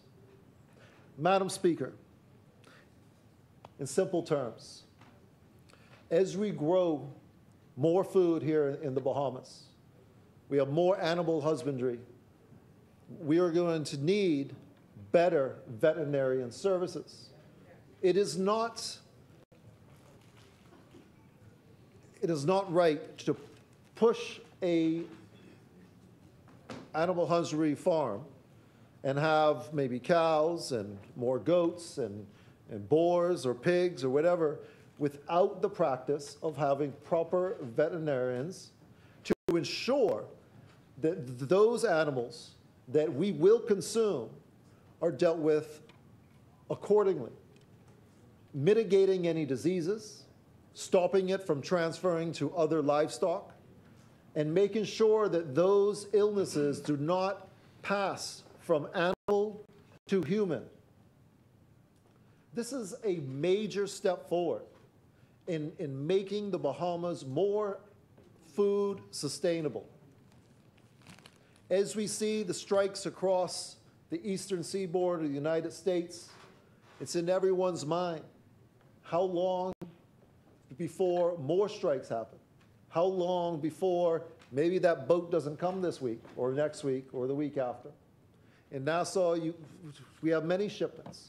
Throughout the Bahamas and some of the Keys, they only come once a week, maybe once every other week. What if we miss it once a month? We have to be more sustainable in our food production, and dealing with the animals in animal husbandry farms are a key to that, are an absolute key. And not to mention, Madam Speaker, there's many people that have pets or service animals or emotional support animals. There's many people that need their emotional support animals because of various situations. I need my Royal Bahamian potcakes. They are my friends. When I go home, they make me happy. They are resilient. They are like Albaconians. My Royal Bahamian potcakes I've always had. I always pick one up from Marsh Arbor Dump or out of the bush or wherever I find them as puppies. My last two grew to the ripe old age of 14 or 15 years old. Now I have two more. My yard was bigger, I would have more, but it is important for me that they have the proper medication, that they're vaccinated, that even though they're resilient and can eat almost anything, to make sure if something goes wrong, the vet that I'm bringing them to is not just going to say, oh, well, we need to put it down, or not know what to do and do the wrong thing. So this bill is a major step forward. What you'll find with the Davis administration is that the bills that we lay are not just random. These are things that line up for a better Bahamas, a better Bahamas for Bahamians, a more secure Bahamas for our food, a more secure Bahamas for our next generation, which I always say is our greatest resource. We must amend, we must update, We must bring these legislations that haven't been touched for 50, 60 years and update them to international standards and beyond. Some of the legislation that we lay, Madam Speaker, places like the U.S. are just catching up. And they say we're third world. We have some of the brightest minds in this country. My colleagues are dedicated. The Davis administration is dedicated to enhancing and elevating the Bahamas for all.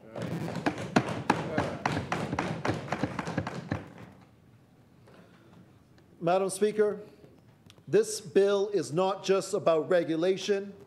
It is about ensuring the highest standards of veterinary care for our animals, safeguarding public health, and supporting our veterinarian professionals.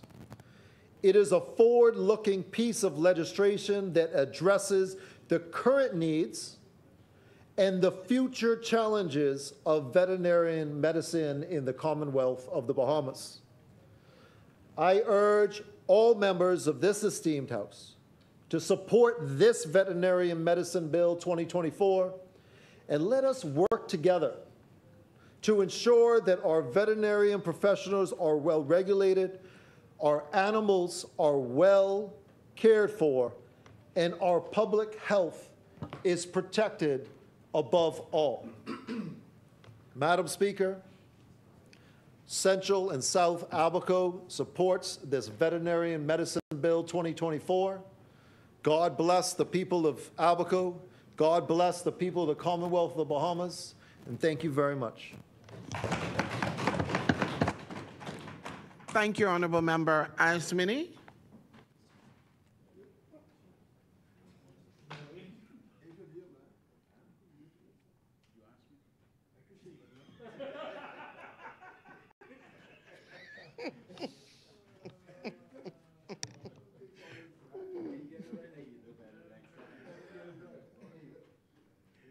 The chair recognizes the Honourable Member for Central Grand Bahama. I think the minister knows that, right? Yeah, it's right away.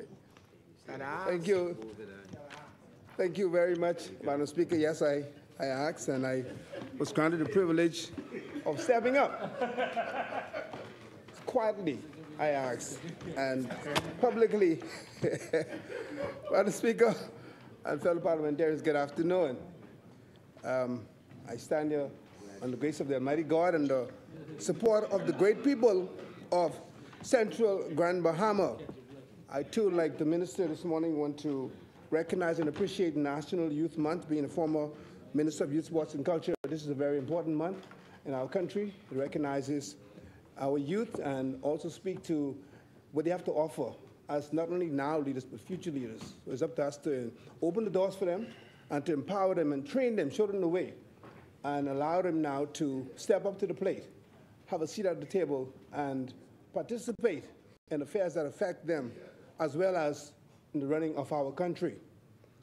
Madam Speaker, before I get into the main body of my speech, I also want to, as the former Minister of Youth, Sports and Culture, also bring condolences to the family of the late, great Keith Holland Parker. As we all know, Mr. Parker passed away a few days ago, and Madam Speaker, his legacy will always be etched in the history of our country.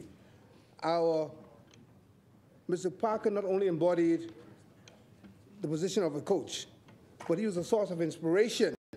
He was a guiding light and a true advocate for the growth and development of athletes and athletics in the Bahamas. The impact he has had on the lives he touched, including my own, Madam Speaker, is immeasurable. And I stand as living proof of the profound influence of his mentorship, which not only shaped me as an athlete, but also molded my career. And I see a former president of the B3As and now the president of NACAC, Mr. Mike Sands, sitting in the audience, whose life was also impacted by Mr. Keith Parker. Madam Speaker, our track and field history started a remarkable journey when Mr. Parker made the Bahamas his home. From that day forward, Keith demonstrated an unwavering commitment to nurturing talents and fostering excellence in sports. His coaching expertise and dedicated support of his athletes propelled him to unparalleled success, both within and beyond the sporting arena. The values he instilled, such as hard work, grit, and perseverance, continue to resonate deeply with those he mentored, imparting in them a sense of purpose and determination that extended far beyond sports. Madam Speaker, what impressed me was that Mr. Parker was not only a coach or a teacher, he immersed himself into our community. You know, sometimes foreigners come here and they go behind the gate and they stay to themselves. But Mr. Parker really immersed himself into the community, and beyond sports, he also was a Rotarian. So he also offered service to the Bahamas. So I would like to extend deep sympathy to his wife, Sarah, his beloved wife, who stood by his side in unwavering support of his passion for shaping Bahamian athletes. Her steadfast presence and encouragement undoubtedly played a vital role in Coach Parker's ability to touch the lives of so many and leave an indelible mark on the sporting landscape of the Bahamas. May he rest in peace and one day rise in glory. Madam Speaker, as I make my short contribution to this very important bill, I'm reminded of my son who was studying equine science up to the time that he unfortunately passed away in an accident. He said that, you know, vets are smarter. They're the smartest type of doctors in the world because their patients cannot speak to you. So vets have to understand every language, whether it's a horse, it's a dog, a cat, whatever it is. So we are actually smarter than the typical doctors because we can speak the language of every animal that we have to service. And, you know, it made me think. And I think he was onto something.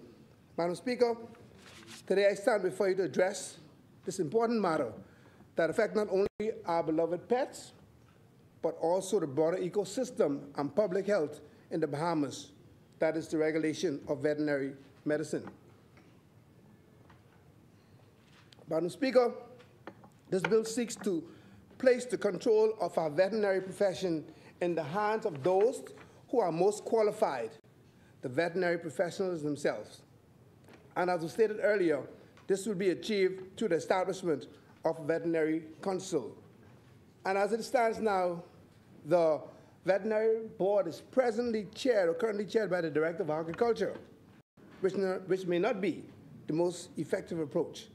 So by empowering a council composed of veterinarians, we can ensure that decisions are made by the experts who understands the nuances of veterinary practice.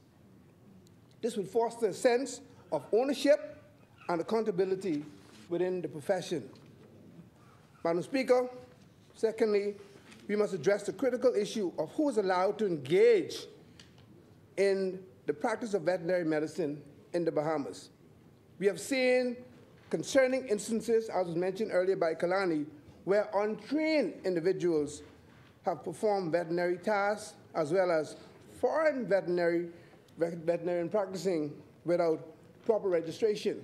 And I heard the good member from Centerville speaking to certain penalties that will be levied upon persons who are in contravention of this bill. And one question I want to ask is that, how do you monitor a foreigner who might come to a private home from away? They may fly them in to take care of their little sunflower or their little, whatever the pet may name. How do you monitor them? How do we penalize them for flying in, staying at a private residence, and taking care of a pet when it should be done by a locally trained or recognized professionals? So again, that is something that we need to look into and find a way to monitor those type of situations. On the Speaker, that not only poses a risk to animals' welfare, but also endangers public health. By implementing strict guidelines, Madam Speaker, and licensing requirements, we can ensure that only qualified individuals practice veterinary medicine, safeguarding our animals and community. Madam Speaker, thirdly, we need to regulate the conduct of our veterinary professionals, and this was stated earlier, by establishing a code of ethics and professional standard which will help to maintain integrity of this very important profession. Madam Speaker, this will provide a framework for accountability and ensure that veterinarians adhere to high standards of care. By addressing misconduct, we can protect both animals and the reputation of the veterinary field. Madam Speaker, as usual, won't be long. Lastly, we must modernize, and this is very important, the practice of veterinary medicine in the Bahamas. See, in this digital age, embracing technology and innovative practices is indeed vital. This includes adopting telemedicine for consultation, utilizing electronic health records, and staying updated with the latest veterinary research.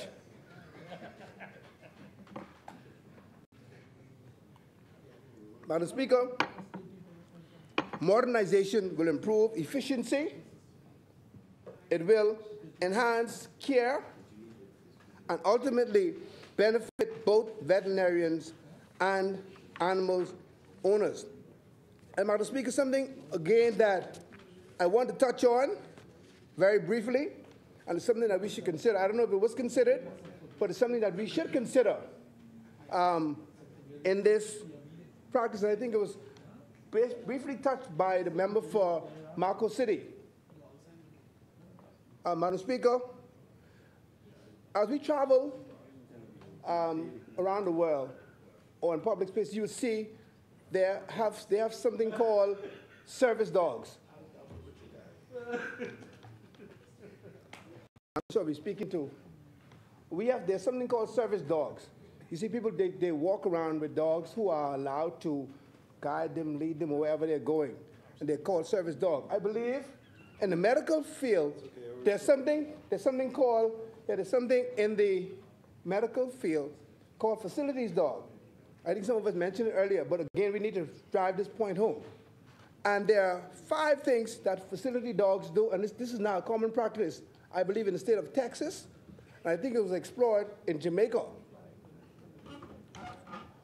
There are 5 things that they do. The first thing is these facility dogs help support patients during certain procedures or exams.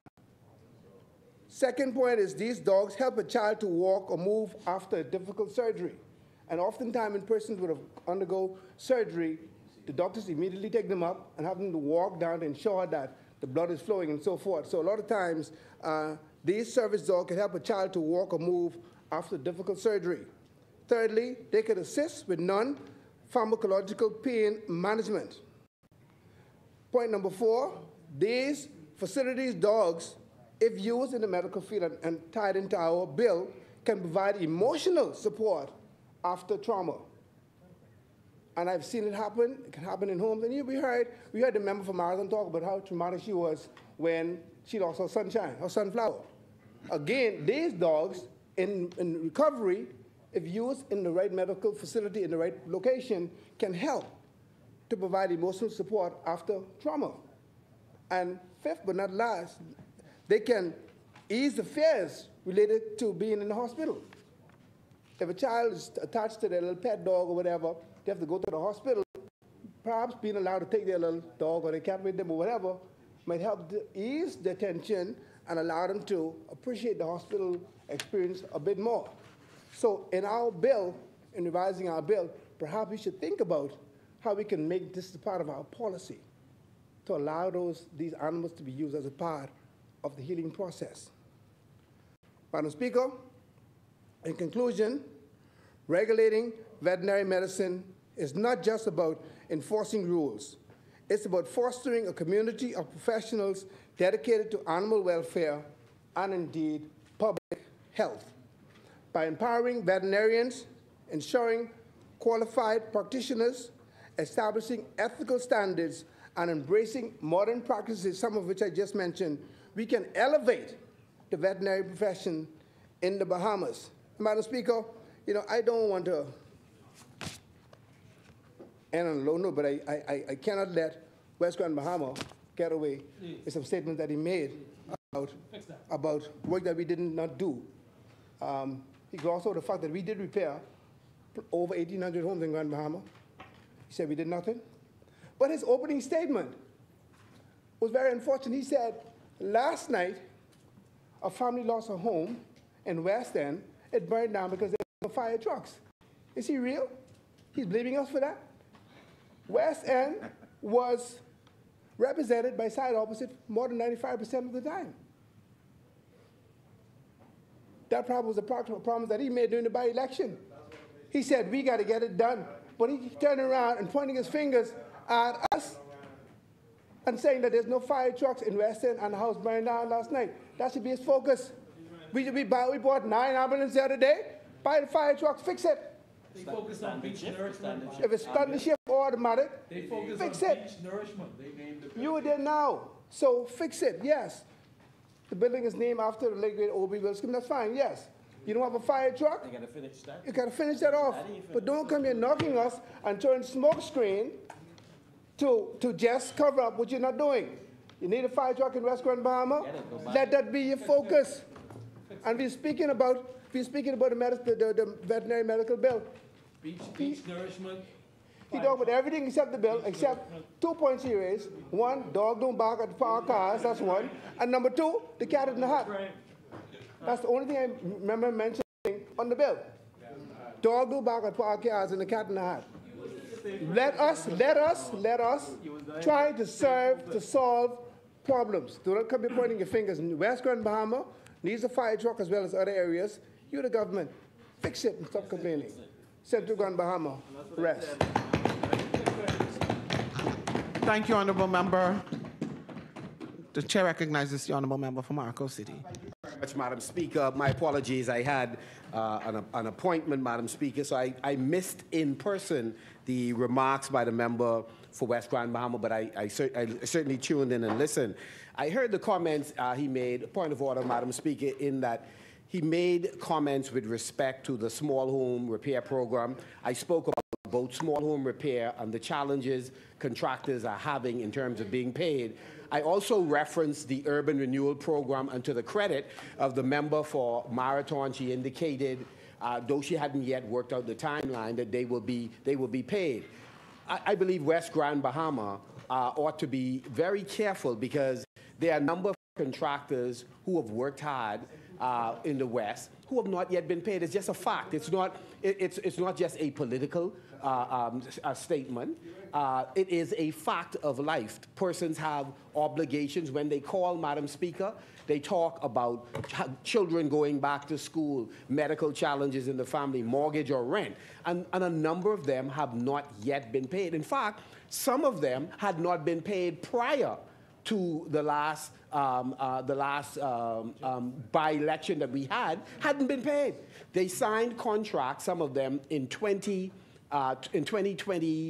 and 2021, but had not yet been fully mobilized, etc. The second thing that I think he ought to consider if he wishes to be helpful to those contractors is sometimes, Madam Speaker, when there's a roof that's damaged, if you do not have experienced inspectors, what they will come and do is they'll tell you, this is what your scope of works is based on what we saw. The scope of works have generally not been consistent with the extent of the damage. And what happens to small contractors, not just in Grand Bahama but elsewhere, when they examine a roof and it appears as if, according to the scope of work, there's 15 sheets of plywood required, X amount of if they're not using felt, they're using gray shield. Generally, a contractor that is trying to protect their reputation, Madam Speaker, they are not going to leave a roof that requires 20 plywood to put in only 15, only because the homeowner is going to say, you hired so-and-so, you hired John. John came and worked on my roof and it's leaking. And the truth is, the inspector sometimes has given them a scope of work that may be consistent with what the government is able to pay, which is understandable. But you have to tell the homeowner, this is not the completion of the job. This is only a part of the job. And in West Grand Bahama, that is, as in other constituencies, that's a part of the reality. If they come to Marco City and they asking for help, and we say, listen, how many sheets of ply would you need? If they need 20 and we can only give 15, we say that to them. We tell the contractor we send to go and help them, please be transparent about what you can do. We can't solve the entire problem, but we are obligated to be honest about the extent to which we are able to help them. So I would only say to West Grand Bahama, he still has a little bit of time before the snap election. He should just try to get it right now. But what he should not do, Madam Speaker, is give the impression that all of these people have been made whole. They are people you have to go to for help later on, and unfortunately, you're not gonna get their support if you're saying to them, all of you all have been paid. They have not been paid. Oh, yes. The chair recognizes the honourable member for Marathon. Madam Speaker, I want to clarify something for the good member from Marco City. You made a statement that you said qualified inspectors. Are you insinuating that our inspectors are not qualified? I'm saying clearly that there are a number of inspectors who are going on roofs and are not doing correct scope of work. No, that's incorrect. Let me explain. So no, let me Marco say, City, so let me if you were clarify saying, that. Members, you ask a question, I'm just No, giving you. okay, that's okay. Sit down. No, I know where you're Let me going. give you an answer. Member Marathon has the floor. Let me Yes, tell you thank the explanation for that. Yes, sure. You indicated that in some instances they would say, okay, at the beginning you need 15 plywood. When the person or the contractor goes in the work, they found out that they need 20. That happens most time. You can only see from the onset. Any good contractor would tell you, once you take down a roof, you would find out that more happens. And what they do, they are at liberty to come to urban renewal, and we have the inspectors to come back to extend the work. I don't know of any instances where they turn them away, but what they do, they rescope it or they sign off to give them an extension of more money. Yes, we are at a ceiling, and that ceiling is $15,000. However, we also have cases where we do special projects, meaning if it goes over and we know that this person really, really can't do the work, we go over. So there are a lot of special cases, and especially for Grand Bahama, especially there, because we know the hurt, we know the loss in that place, and so a lot of funds are being generated in Grand Bahama, and right now our focus is Grand Bahama and Abaco. Yes, thank you very much. So, thank you very much, member for Marathon. So, I understand that in discovery, sometimes you would find additional damage that you didn't initially see.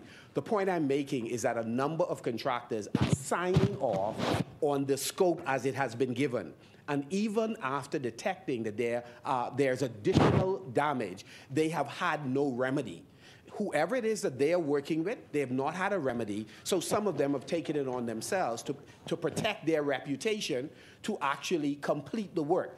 And this is especially true in that if they are unable to get paid for the initial scope, they can't wait indefinitely to see if the inspector or the ministry would eventually come back and take care of the additional damage that they see. So that's what part of the problem is. A delay in payment does not only disadvantage the actual contractor, but it disadvantages the homeowner. So they're waiting for the additional scope, and the contractor is waiting for the additional scope. As a contractor, generally they're going to go and correct it because they say, boy, if I leave, I know how my people go. The word on the road could be, don't hire John, because John came and get paid by the ministry, and my roof's still leaking because there's a whole section here he didn't touch. That's the only point I'm making. So it is important that the scope lines up with what they're being paid for, or to communicate to the homeowner, you have some additional work to do. Maybe the church can assist you, the member of parliament may be able to assist you, or somebody else would be able to assist you. That's the point that I'm making. The chair recognizes the honourable member for West Grand Bahama. Where the member from Marco City is getting this information from. However, I would have said in my presentation that when they were in power, they gave either materials or a voucher for the people to fix their own roof. So I would think he would use this opportunity.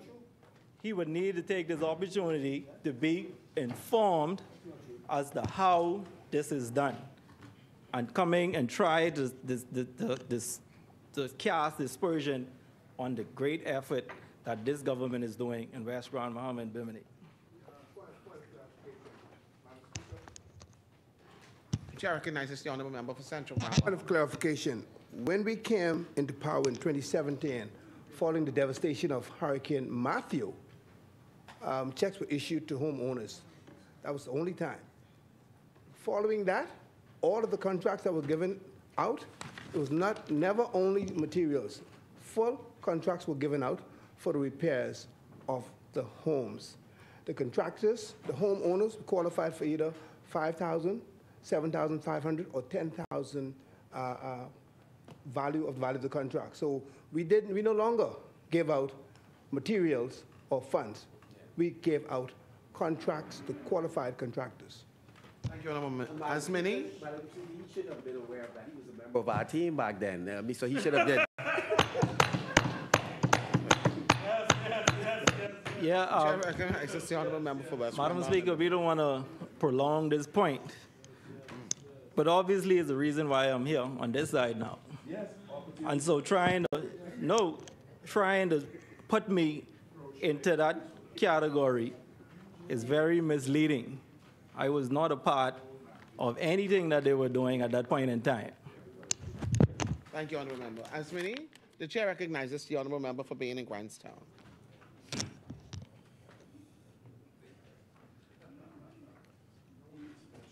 Madam Speaker, and honorable members of this great House of Assembly, good evening. Good evening, sir. I pay my respects to the Almighty for the ability to be able to debate on this innovative veterinarian medicine bill 2024 on behalf of the good people of Baines and Grantstown. I thank the Prime Minister again for affording me the opportunity to serve as a member of his New Day team. Madam Speaker, I want to thank my colleagues for their continued support over the past 3 years as we sought to conduct business on behalf of the Bahamian people of the Commonwealth of the Bahamas and our respective constituencies and portfolios. Coach Gladstone Moan McPhee, at the end of every practice and game, always said to the team, whether we won or lost, that together everyone achieves more, and that a team is only as strong as its weakest link. Therefore, Madam Speaker, as we cross the threshold of being the governing party of the Bahamas for more than 3 years, I want to congratulate each of my colleagues and admonish us to stay focused. Never mind the naysayers and the detractors, because even if we weren't doing a good job, they would have nothing good to say. They don't want us to build a new hospital, Madam Speaker. They don't want us to build the airport or sell the hotel in Grand Bahama. But these will get done, and let them talk that. Madam Speaker, I would like to extend sincere condolences to the families of Baines and Grantstown over the last 4 weeks. I also wish to extend birthday greetings to my constituents who celebrated their birthdays in September. I want to say happy birthday to Mr. Eric Roll from Lewis and Comfort Streets, and Pernell Wild Goose of Meridian Close. Happy birthday, y'all. Enjoy. Madam Speaker, I sit in this House, and what irks me is when the members for Marcos City and St. Barnabas use Baines and Grantstown as an example when they refer to negative issues or matters occurring in our country. I'm asking the members to refrain from doing so, because each community, Each constituency has its myriad challenges. The chair recognizes the honourable member for Marco City. I would certainly like the member to be specific in that. I certainly don't recall the characterization that he's making, and so I'm led to believe that he's misleading the public. But if he could be more specific, we could talk about something that he may have misunderstood. But we value every single community. I've grown up and lived the vast majority of my life over the hill, and have moved during the course of my life, Madam Speaker, no less than 10 to a dozen times over the hill. So I don't want him to give the slightest impression to the general public that we have a negative characterization of the very communities that we not only came from, but have done more work than he has over the hill. You may continue being in Grant. What are you standing on? Point of order. Yes, Madam Speaker. Point of order, Madam Speaker. Likewise, the member invoked both the member for Marco City and myself. So I would like clarity on what the member was talking about. Now, I am going to assume that the member may have been speaking about this morning when I referenced an article from The Guardian highlighting the issue of crime. But other than that, I can't possibly see where the member is going with this, unless he's trying to get some cheap political points. And I know him better. I know him to be better than that, Madam Speaker. This is the first time. Yeah, we don't know that. No, we don't. You may continue, honourable member. Madam Speaker. Madam Speaker. In 1985, I joined the Royal. In 1985, Madam Speaker, I joined the Royal Bahamas Police Force. I served 11 years on the Royal Bahamas Police Force. I've been far more places than he would even know, not only in New Providence, in Grand Bahama, and any family island that he can think of. The member from Marco City. No, he ain't been nowhere. Madam Speaker, in 1989, I started coaching young men and young women in the Commonwealth of the Bahamas. I think he was still in university. Which one? Marco City.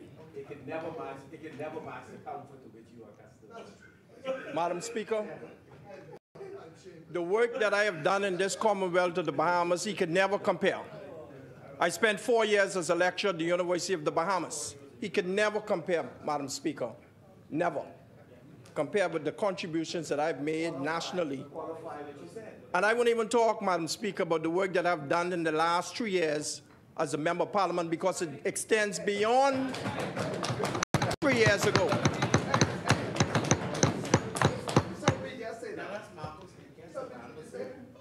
Okay.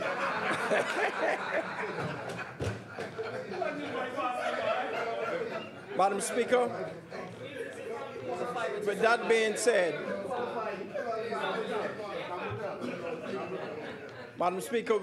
said, I'm asking the members to refrain from doing so, because each constituency has its myriad of challenges and is composed of different demographics.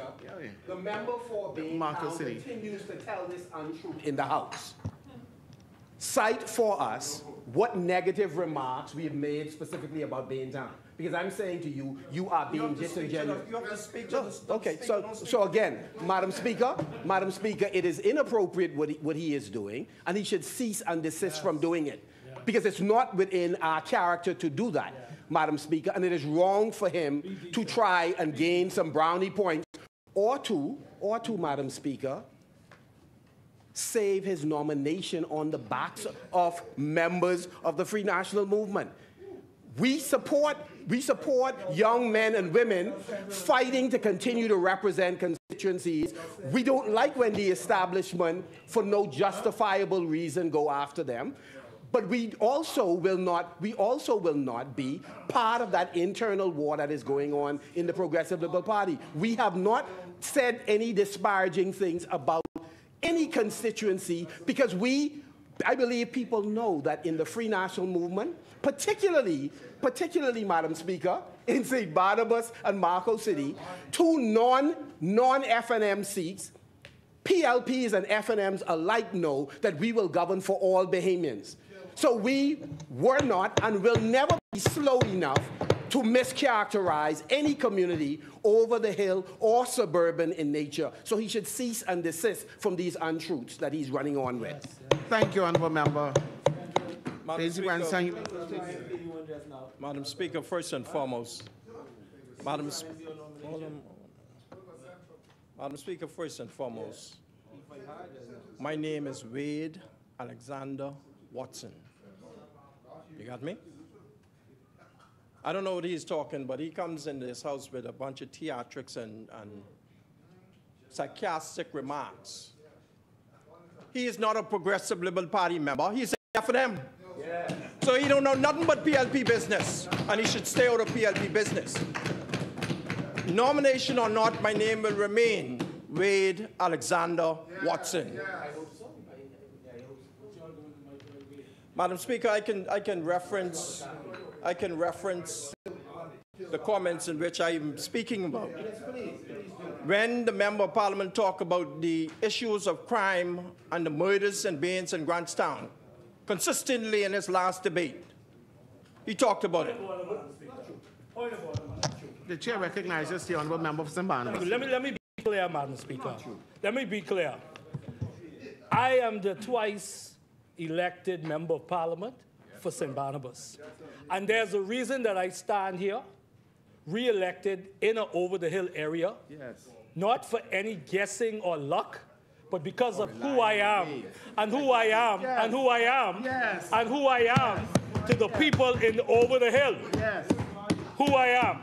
Now, the member I meant to say, the member from Bain and Grantstown, who I've known a long, long time, a long, long time, is wrong, Madam Speaker. This morning, when I referenced the article, I did not actually attack the people of Bain and Grantstown. I was actually highlighting the danger of crime in the Commonwealth of the Bahamas and referenced what had happened, sadly, to one of his 83-year-old constituents, to highlight the point, Madam Speaker, not at the elderly lady's suffering, but to bring home the point of how sad the issue of crime is in the Commonwealth of the Bahamas. And for the member to utilize and to suggest that I am trying to disparage the people of Bain and Grantstown, it is disgraceful and it is nonsense, Madam Speaker. That could be used with some people else, but not Shannon Dawn, Eugene, Cartwright, sent me calling names, Madam Speaker. Nonsense. Thank you. Thank you, members. Members, let's move on with the debate. You know, we had some fun, and Madam Speaker, this is getting out of hand. So let's move on with the debate. Madam Speaker, what I merely said is that they use references and statistics, and in their references and statistics, they use Baines and Grandson as an example. I said nothing about disparaging comments. I said in their references and their statistics, they use Baines and Grandson as an example.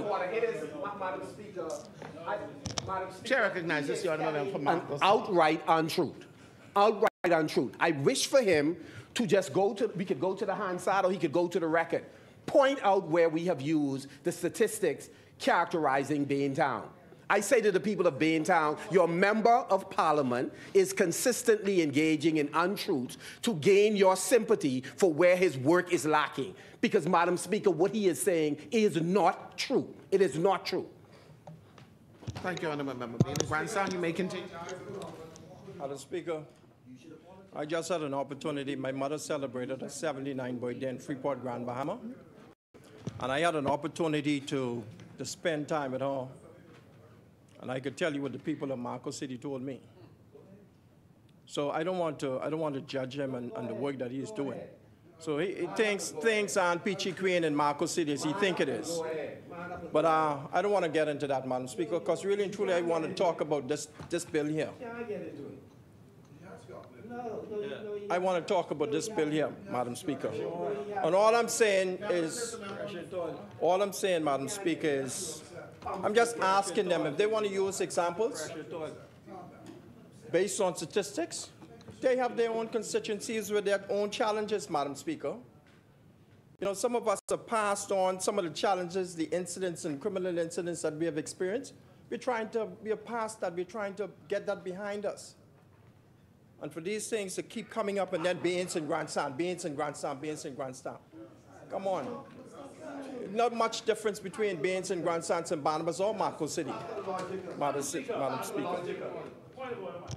The chair recognizes the honourable member for St. Barnabas. Thank you, Madam Speaker. I don't mean to belabor the point, Madam Speaker, right? I don't mean to belabor the point. Can't help it. But you can do it anyway, right? Too much pressure When on the young man. in this House, particularly from me as a member, and members from this side opposite, when we use an example, just now there was a report that there was a murder on Palm Beach Street. When we highlight these things, it is not to insult the constituents of these areas. It's actually, Madam Speaker, to highlight a national issue and how it's impacting constituencies across the length and breadth of the Commonwealth of the Bahamas, Madam Speaker. No one is targeted. Anybody in Bain and Grandstown. It's just like when I get up, Madam Speaker, and I talk about, I know very well the impact of crime on the people in Coconut Grove in particular. But I get up and I talk about it because that's what they want me to do, Madam Speaker. And I'm just utterly surprised at my good friend and the member insists on doing this, Madam Speaker. We don't expect it from him. No, we don't expect it from him. Madam Speaker, I'll move on. I would like to highlight some of the good work that we are doing in the constituency of Baines and Grandstown. Yes. I want to say a special thank you to the executives and members of the Baines and Grandstown branch of the Progressive Liberal Party for their hard work and dedication to the programs and projects aimed at addressing the Baines and Grandstown 10-point focal plan geared towards improving the lives and the living conditions of our people and community. Madam Speaker, our cleanup campaign continues, and I'm happy to report that since we commenced this project, we have cleaned more than 30 different locations within the constituency, and the people are happy, Madam Speaker. Madam Speaker, I don't just run or be the member of Parliament for Baines and Grandstown, you know. I was born there. I was baptized there. I was immunized in Baines and Grandstown. My house still lives and still exists in Baines and Grandstown. My family remains in Baines and Grandstown. And I am in Baines and Grandstown every day. Madam Speaker, not for brownie points. Not for brownie points, Madam Speaker, but for the opportunity to give back to people from whence I came. Madam Speaker, on a different note, this Saturday, the 5th of October 2024 at 2 p.m., the annual Wade Watson Baines and Grandstown Esports Championship will be held on S.C. McPherson Park on Hay Street. We are excited about this second annual tournament, and I would like to thank the Esports Federation of the Bahamas and our sponsors for their support and donations rendered. Madam Speaker, on Friday, the 27th of September 2024, we were able to serve breakfast to the kids at Willard Patton Primary Preschool, and it was a joy putting the smiles on some of the faces of the children, their parents, as well as the teachers. And I would like to thank the principal, Ms. Newton, for allowing us to partner with the school to make this project a success. Madam Speaker, before I dive into the crux of my debate, I beg leave to mention two upcoming projects for the Baines and Grandstown constituency. Firstly, Over the last few months, I've been diligently seeking a vacant piece of property for the construction of a Baines and Grantstown Community Center. I am happy to report that a vacant plot of land has been identified and approval in principle has been granted for the use and construction of a community center in Baines and Grantstown. Madam Speaker, this is a big deal, and it's good news for the people and the constituency of Baines and Grantstown. Colleagues, please join me in congratulating the government for seeing the vision and approving this project in the Baines and Grantstown constituency.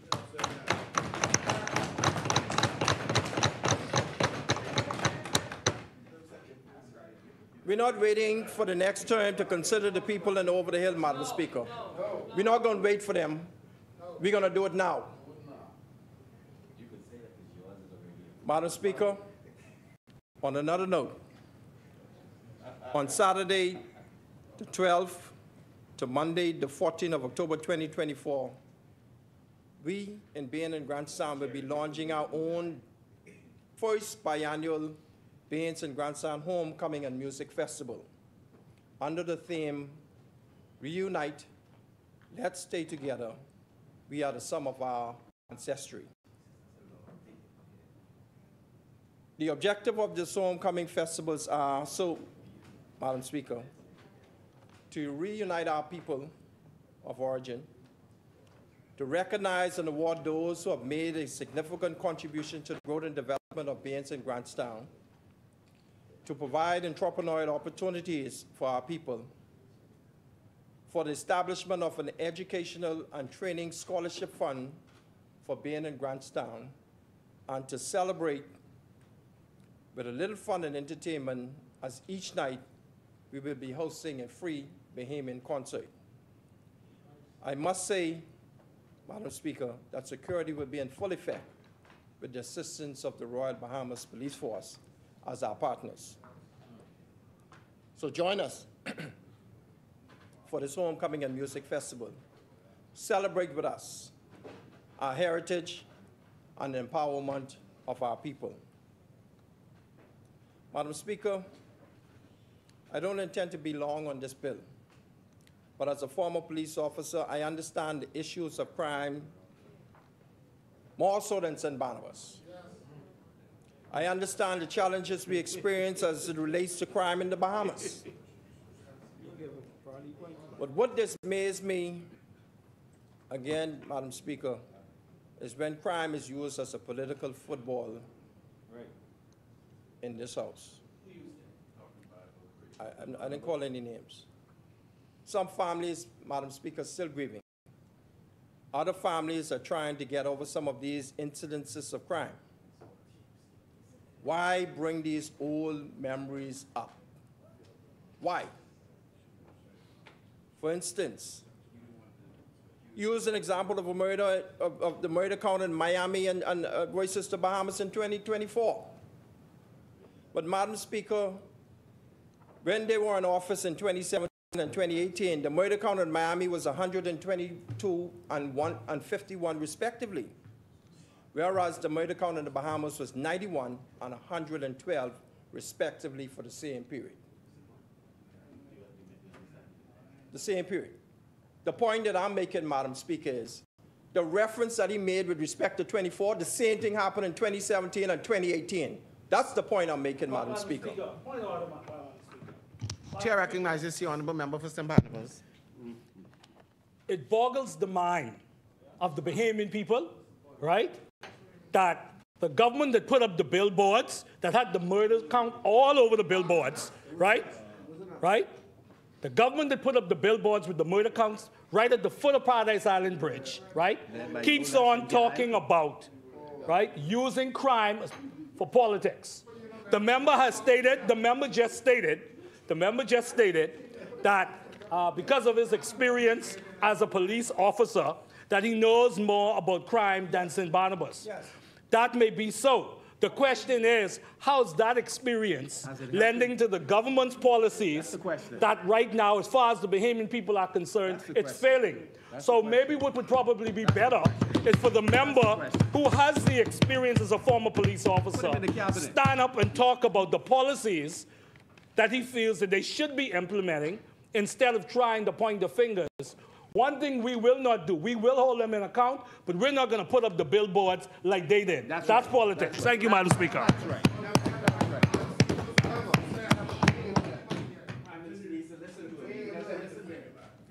Madam Speaker. Madam Speaker.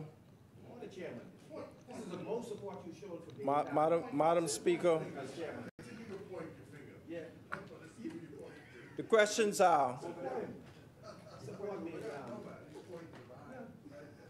Madam Speaker, the questions are who was in power in 17 and 18? And should the Bahamian people hold them responsible for the murders that occurred at that particular time? That's the question. But he wasn't listening. He started and he preempted himself. He preempted me. And I wanted to say this, Madam Speaker. We all have a role to play. We all have a role to play, and we should be bipartisan in our efforts to reduce or curb the level of crime, criminality, and the fear of crime in the Bahamas. And that's my 5 cents, Madam Speaker. That's my 5 cents. Madam Speaker, as I pivot, I would like to applaud Minister Jomo Campbell, the Permanent Secretary at the Ministry of Agriculture, and the team for a splendid job.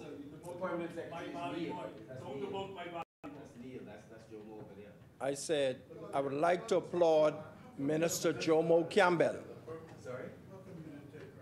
and the Permanent Secretary of the Ministry of Agriculture and the team for a splendid job in bringing this fine piece of legislation to Parliament.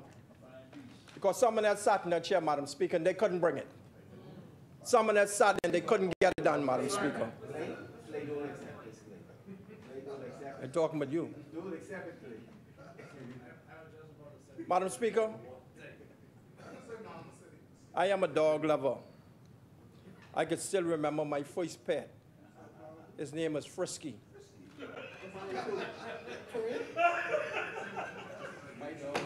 And like the old adage, his name was Frisky, Madam Speaker. And I can remember in 1978 when we migrated to Grand Bahama, we had to leave the dog in Nassau. And I've never seen the dog since.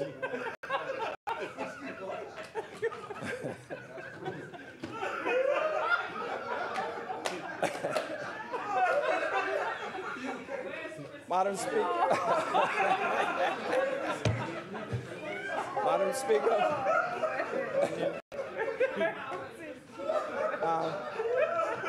You may laugh, Madam Speaker.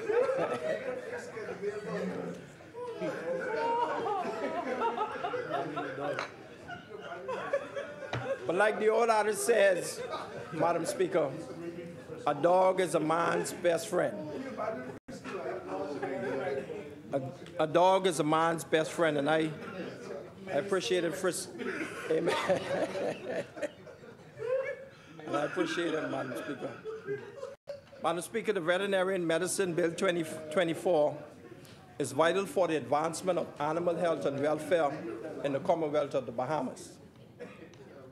This bill aims to establish a robust legislative framework for veterinary practices, ensuring that animals receive the highest standard of care.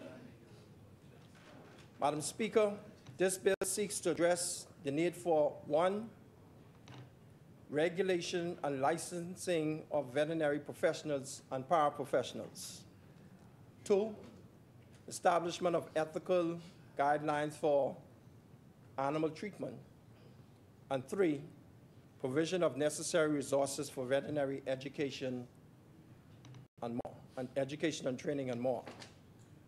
Madam Speaker, by reinforcing these standards, the bill will enhance public health and safety as healthy animals contribute to a safer food supply and fewer zoonotic diseases. Madam Speaker, the timely implementation of this Veterinary Medicine Bill 2024 is crucial for several reasons. Public health concerns. Recent outbreaks of diseases linked to animals highlight the need for stringent veterinary practices. Implementing this bill can help to mitigate the risks to public health. Secondly, Madam Speaker, economic stability. The livestock and agricultural sectors depend on healthy animals. This bill will advocate these industries by ensuring proper veterinary care, ultimately contributing to food security and economic growth in the Bahamas. And lastly, but not least, Madam Speaker, global standard for compliance. As international trade in animals and animal products increases, compliance with global veterinary standards become essential. Therefore, this bill would position the Bahamas favorably in the global market, even though we have a small niche in this space. Madam Speaker, the question is, who will benefit from the passing of this bill?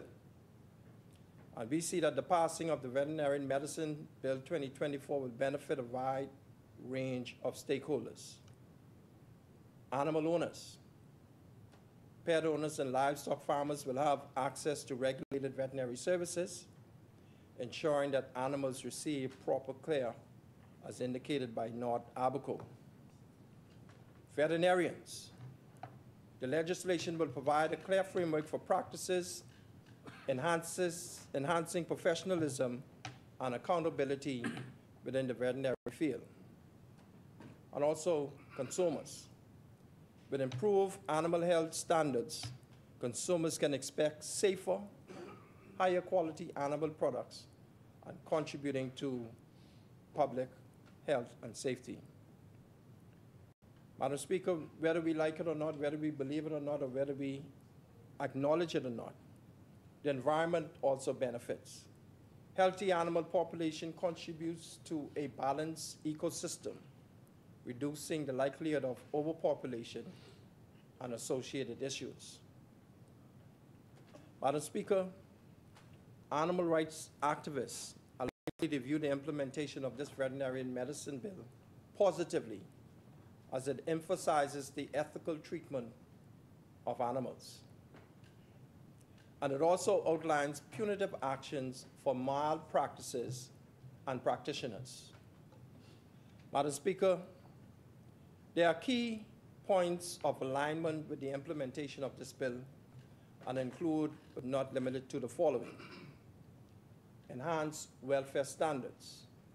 The bill's provisions for ethical treatment and care align with the global phenomenon of animal rights activists promoting a humane approach to veterinary medicine. Regulation for practices. By regulating veterinary practices, this bill helps to prevent malpractices and abuse, which animal rights activists strongly oppose. And lastly, Madam Speaker, public awareness.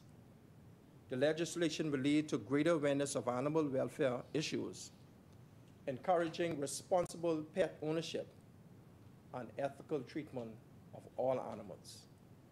However, activists may also call for ongoing monitoring and evaluation of the bill's implementation to ensure that its objectives are met and that the animal rights are upheld. I am certain, I am of the view that under Minister Campbell's watch, the bill's implementation would be keen, it would be effective, and would adhere to the letter of the law. So I'm confident. And Madam Speaker, as I indicated before, I wouldn't be long. The Veterinary Medicine Bill 2024, in conclusion, is a crucial step towards enhancing animal health and welfare standards in the Commonwealth of the Bahamas. Its timely implementation will benefit animal owners, veterinarians, consumers, and the environment while aligning itself with the values of animal rights activists. By supporting this bill, Madam Speaker, we are investing in a healthier future for both animals and the communities that rely on them. I urge this House, on both sides, Madam Speaker, to prioritize the passage of this important bill to ensure the well-being of animals and the people of the Commonwealth of the Bahamas. We all love pets, Madam Speaker. There's no need to not support this bill. It's timely. I heard the member for Kalani talk about the legislation for dentists. That will come, Madam Speaker. I'm sure the great member for Tall Pines will bring it. But as we stand here today in support of this veterinary medicine bill, I urge all to support this bill. Bain and Grand Sound supports this bill, Madam Speaker. Thank you and God bless. Thank you, Honourable Member.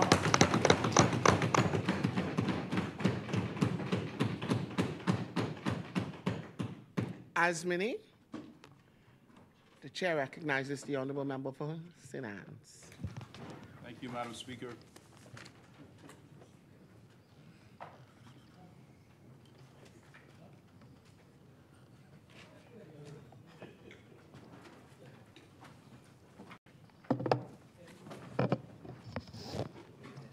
Madam Speaker, a few sittings back, I think it was two, the first time we returned to the House of Assembly, I made comment about the fact that you don't hear from many of the members sitting on the back bench. So, Madam Speaker, I think today we've heard from a very good amount of their contingent, and I appreciate the impact that I've made on the powers that be within the government side.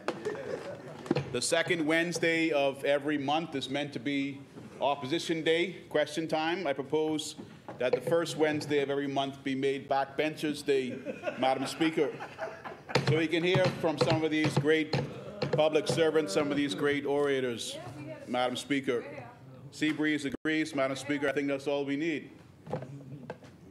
Now, we're talking about a piece of legislation today that has taken the PLP some 38 years to bring before this House. And we've already indicated that the opposition agrees with the passing of this bill. It's taken us 19 years, Madam Speaker, to come to agreement. A much better record for the opposition, Madam Speaker, than the government on the passing of this bill. We'll both be participating in the passing of this bill today. I heard one comment from the chair of the member from Fox Hill about, I'll probably find some issue with it, maybe a full stop. And I do go as far as to raise an issue with a draft, even if it is the difference between a comma and a full stop. I think that what we pass in this honourable House when it goes out to the public, Madam Speaker, should be the best product possible as far as legislation. The only issue that I'm going to identify in this bill, just because it probably will be confusing to some, and this is not so much a bill that brings about the protection for animals. South Beach seemed to believe that this was something that protects animals. It's really to regulate the veterinarian industry in the country, Madam Speaker. So persons that practice medicine without being registered or without license, they can face a fine on summary conviction up to $50,000, which is quite a hefty fine. It's actually a different bill, Madam Speaker, that deals with the protection of animals, Madam Speaker, and I think another member of the government side tried to do their best to gently pet the idea into the public's opinion that they're the party of persons with special needs. Actually, it was South Beach. He talked about Mahatma Gandhi. The concerning factor, Madam Speaker, for me is that the public not be misled. And it's not being misled in part because it was, in fact, the Free National Movement, Madam Speaker. The Chair recognizes the Honourable Member for South Beach. Madam Speaker, as I interpreted the bill, And as the good member for St. Anne's has said, that the bill is about regulatory or regulating the veterinarian space. In doing so, wouldn't it make sense that it protects animals? I believe it does. Madam Speaker, the good member for St. Anne's need not to tell the Bahamian public or this House what he believes I'm thinking. All he needs to do is present his debate from his lips and his heart. Thank you. Thank you, Honourable Member. So, Madam Speaker, the actual act that does provide protection for animals, it's been identified as an enforcement issue over these laws by members of the opposition side. But the act that does protect animals is actually called, and it's quite a simple title, Animal Protection and Control. And it was passed in this Honourable House Assembly, assented to on the 1st of July of 2010, which would have been under an F&M administration, Madam Speaker. And it commenced, it was brought into force on the 4th of October of 2011, Madam Speaker, again, under an F&M administration. The PLP can hold a light to the F&M's track record on protecting animals in this country, protecting the environment in this country. The last administration, Madam Speaker, set aside more protected area for marine habitat and coastal habitat than any administration in the history of this great Commonwealth, and that's a fact. It was an F&M administration, Madam Speaker, that banned longline fishing, which was a fishing industry that indiscriminately took sharks from our seas. We eventually, the F&M administration, eventually banned the fishing of sharks entirely. It was an F&M administration that banned the fishing of turtles, Madam Speaker, and we hear the Minister of Tourism today boast of all these tourism opportunities, excursion opportunities, and that's exactly where the best boats are taking their people to see the turtles and swim on these coral reefs that have been protected under successive F&M administrations, Madam Speaker, including the protection of a closed season on the fishing of our Nassau grouper, Madam Speaker. So they can't hold the light on the F&M. No matter what they do, the fire will never be as bright as ours, Madam Speaker. We stood up in a very difficult time, Madam Speaker, through the Dissident 8, the Free PLP, Madam Speaker, and fought for the best interests of the Bahamian people when we saw things weren't going awry, they weren't going the way they should do. There was a vote of no confidence, Madam Speaker, and the F&M was put into the wilderness for 25 years until they were elected in 1992, and that was government in the sunshine, Madam Speaker. So as I continue, I'm going to come back now to the Act, and the only aspect of this Act which, in my opinion, very well serves the practitioners of veterinary medicine in the country is the penalties, Madam Speaker, and the penalties can be found at Section 39.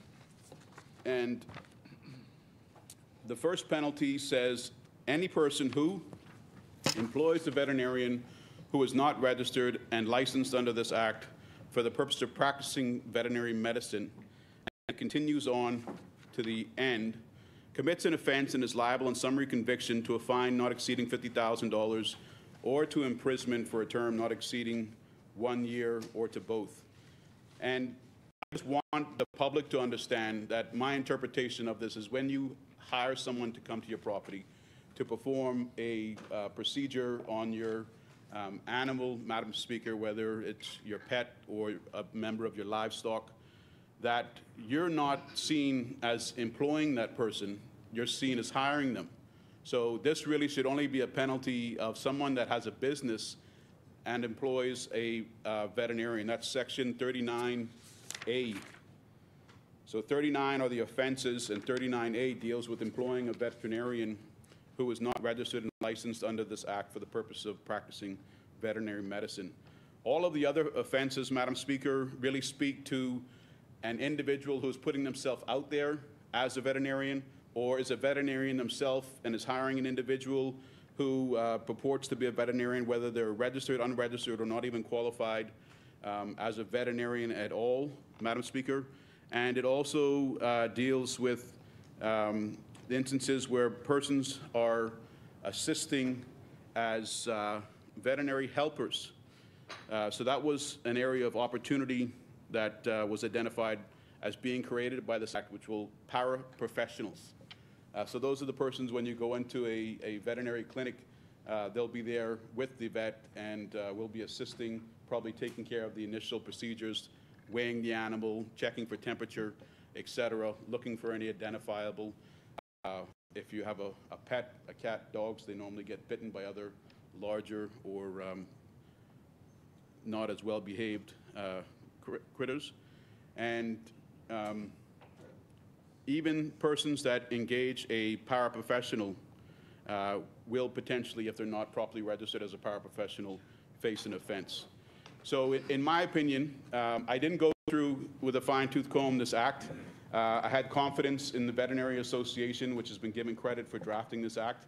But that one particular section, Madam Speaker, unless my interpretation of it is incorrect, is the only one that might need second thought, because customers who employ, the terms are essentially interchangeable, who employs a veterinarian should not be subject to a $50,000 fine for having that veterinarian come to their home. The chair recognizes the honourable member for Centerville. Madam Speaker, I'm just trying to understand the issues and answers raising. That subsection speaks to someone who is not registered or not a registered or licensed vet. I'm just missing the issue. The issue is that the section reads, any person who employs a veterinarian who is not registered and licensed under this act for the purpose of practicing medicine can face a fine. So it's just the word employ. Is employ interchangeable with hire? So if I'm a customer and I ask someone to visit my house or visit my farm, is it my responsibility to check that they are, to verify that they're registered and licensed under the act? Or does this section only relate to a business that purports to have a veterinarian on staff, and then when you go to that business, they allow this veterinarian to serve your pet? Is the customer going to face a $50,000 fine, or is it just a business person who may otherwise do a more thorough background check to ensure the person is a registered and licensed under the act? Chair recognizes the honourable member for Centerville. That would cover anybody, Madam Speaker, who seeks to employ. What that subsection is seeking to do is to deter persons from, if I could use the phrase from St. Barnabas, who would be a would-be bush veterinarian. He didn't say bush veterinarian, but he referred to bush mechanics. But what that subsection is seeking to do is to deter anyone from the employment of a bush veterinarian, because anyone who is now not registered or licensed in accordance with the bill would be seen to be acting ultra vires of the act, Madam Speaker. Thank you, honourable member. You may continue, honourable Thank member. you. Thank you, Madam Speaker. Okay, so to me that means, just as the minister said, if you have an animal in need of veterinary attention and you call somebody, before you let them give you a bill or perform an operation on your pet, you need to verify that they're registered under the act, or else you could be facing a fine. It's a good suggestion in that case that the council issues cards, identification cards. So when they show up, you can just ask to see the card rather than run the risk of losing 50 grand. Madam Speaker, the member for Central and South Eleuthera gave a presentation where he said that the PLP government takes animal welfare very seriously. Again, this was part of the dialogue today, the talking points, I think, of the government, that it's the PLP as always and never the F&M. Yet under this administration, Madam Speaker, just in today's newspaper and online reporting in the Tribune, a pot cake was found in the South Beach constituency in an area where it was seen to have been a potential site for the torture of other animals. The history is there in the paper. There were very heavy chains attached to that pot cake. From the picture online in the Tribune, one chain was going from the left of its head, one chain was going from the right of its head. It was basically stuck in place. Madam Speaker, I think we're not too innocent to understand that in this country there is an unfortunate situation where a dog is made to be a bait dog. So this dog may have been set up there so that he could be set upon by a dog, part of a dog fighting network that would have essentially built up its own nerve to kill another animal, and this dog would have had no chance. But the size of these chains, Madam Speaker, and the fact that this is a site where there's evidence of bones from other canines in the immediate area would tell me that if this administration was serious about the protection and welfare of animals, they would already know, and the Minister of National Security might have sent a report, or the individual that today seemed to be applying for the position of the Minister of National Security may have sent a report to say that they've done fingerprints on the chains, or they've done fingerprint testing for objects in the area, like a tree stump or anything else that might be, or a container that's on the ground, anything else that might be able to have kept a clean fingerprint that they could have tested on and found the party responsible for this heinous act. But I didn't hear that. So to me, I know that there's going to be a lot of people in my constituency who will say, how are they going to identify who the perpetrator of this crime was? And then I've already spoken about the Animal Protection and Control Bill. So in addition to this dog, which we found today, Madam Speaker, we also have an instance where, while they say this government takes animal welfare very seriously, 6 dolphins at Blackbeard Key died between the months of February 2023 and February 2024. February 2024. 6 dolphins died under their watch in a registered, regulated tourist destination, Madam Speaker. So I don't want someone to stand on their high horse, Madam Speaker, when the evidence is there and it's not. The chair recognizes the honourable member for Centerville.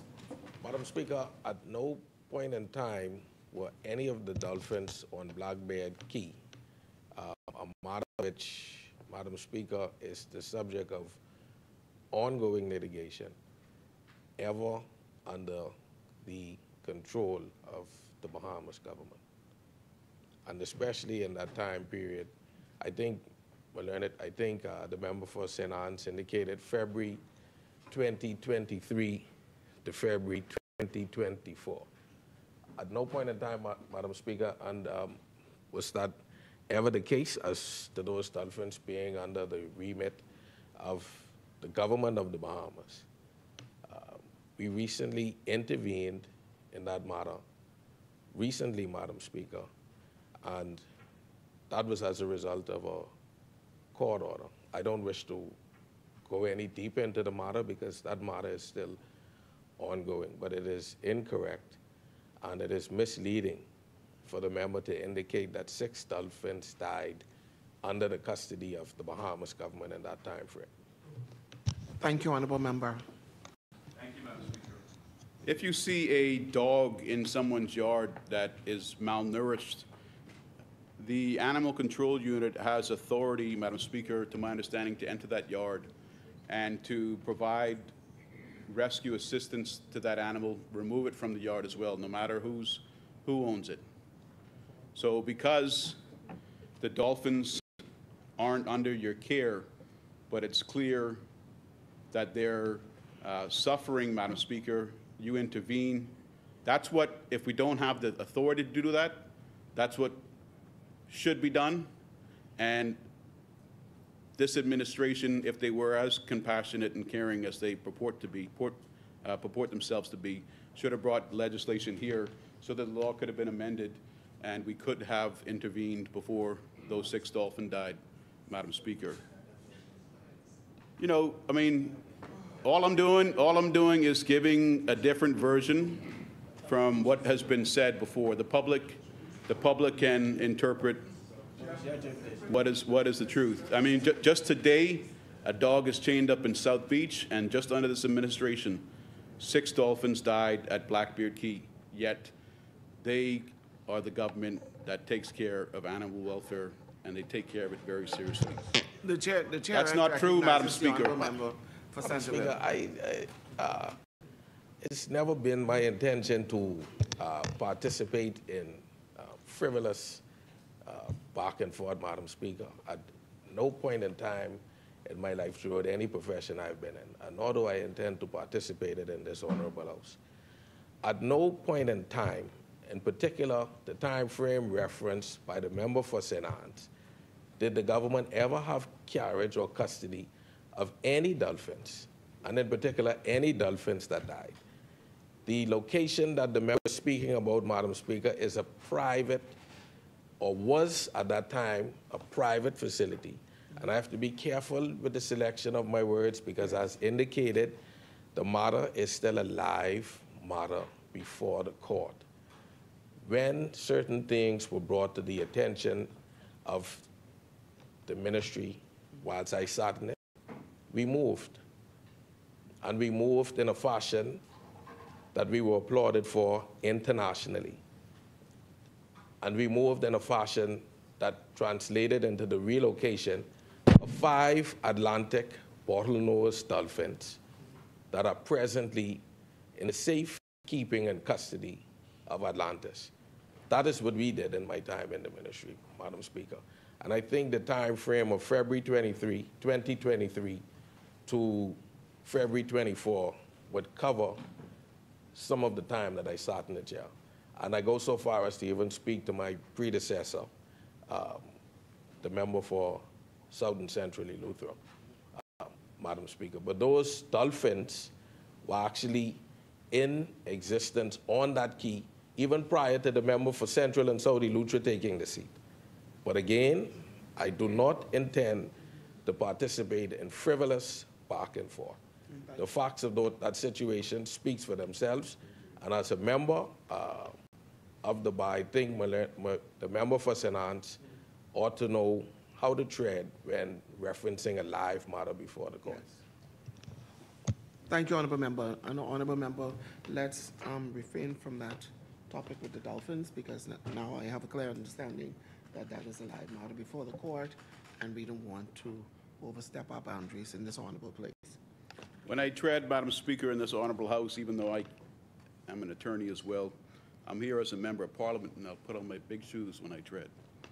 But I'll take your direction now. I'll cease talking about Blackbeard's Key. Thank you, Honourable Member. And Madam Speaker, we had a murder today, murder yesterday, and the good member from Yamacraw rightfully expressed his opinion over the sentencing of an individual, last name Strawn. The topic has come up today for the rape and other serious offenses that he entered a plea deal over. I read the report in The Guardian by Rachel Scott, and then it caused me to look at the legislation, because some persons have a view that if you're found guilty of rape, Madam Speaker, you should get a life sentence. The article identified subject to, if it's the first offense, 7 years, second offense or additional offense, 14 years. So when I looked at the act, I always look at the laws of the Bahamas online. I type that into Google search, and it brings up the alphabetical listing. And what I found is that The act, as included in that newspaper report, is a different act from the one that's available online. And both are identified as Chapter 99. One, Madam Speaker, that was included in that act is called the Sexual Offenses and Domestic Violence Act. And the one that is found in the Laws of the Bahamas Online, which should be up to date through the Law Reform Commission's oversight as the current and accurate bill, the law of the country, is called the Sexual Offenses Act. So both are 99, Chapter 99, but one is the Sexual Offenses Act and one is Sexual Offenses and Domestic Violence Act. So when I came in early this morning, Madam Speaker, I looked at the black volumes here, and Chapter 99, as it is here, is the same Chapter 99 that was reported in the Guardian article. So Chapter 99, Section 6.1 reads, and this is called, in the book, it's called the Sexual Offenses and Domestic Violence Act. Section 6.1 says, any person who commits rape is guilty of an offense and liable to imprisonment for life, subject to, on a first conviction for the offense, a term of imprisonment of 7 years, and in the case of a second or subsequent conviction, a term of imprisonment of 14 years. So we have, in my opinion, and this needs to be corrected, Madam Speaker, we have one version of an act covering the same offenses in the Black Book and in an online version on the Organization of American States that are identical. But the act that's included in the Laws of the Bahamas online electronic version is the Sexual Offenses Act. And the difference, Madam Speaker, besides the name, is the fact that Section 6 of the Sexual Offenses Act, it doesn't even have a Section 6.1, Madam Speaker. It just has a Section 6. And Section 6 of the statute that's online reads, any person who commits rape, attempts to commit rape, or assaults any person with intent to commit rape is guilty of an offense and liable to a term of imprisonment with a range of 15 years to imprisonment for life.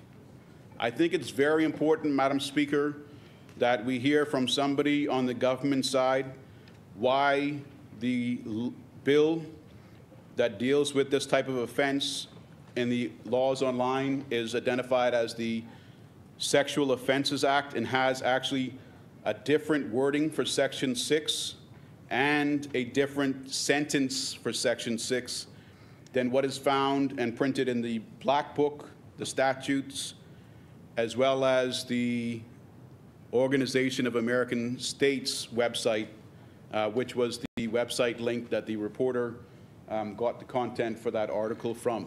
It's a very, very big difference in offenses, Madam Speaker. One says for rape, it's 15 years to life imprisonment. The other one, Madam Speaker, says it's up to life imprisonment, but first offense is 7 years. Second offense or additional offenses, 14 years.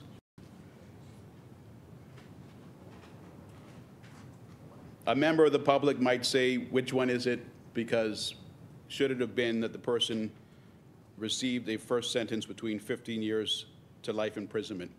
And what's interesting also, Madam Speaker, besides the fact that each act published in a different government format, one published in the statute laws, hard copy, one published in the laws online, both are chapter 99 of the Laws of the Bahamas. Both were passed on the 29th of July, 1991. Both had a commencement date of the 2nd of August of 1991, Madam Speaker. But distinctly different sentences to be given. It's long overdue that we hear from the minister responsible with the Law Reform Commission, but I would just like that some attention be given to this discrepancy, Madam Speaker, and then the explanation be given as to why the government has two publications for the same offense. And I also look further. So at Section 6, Madam Speaker, of the Online Sexual Offenses Act, which deals with rape, this was an amendment passed on the 29th of 2008. Passed on the 29th of 2008. That's the online version, Sexual Offenses Act, where it gives 15 years to life as a sentence guide. And the other version, which is available in hard copy in the black books, Madam Speaker, as well as on this Organization of American States site, that definition, Madam Speaker, was by way of Amendment 10 of 2000. So the sentence that gives a 15 to life guideline is actually a more recent amendment according to this act.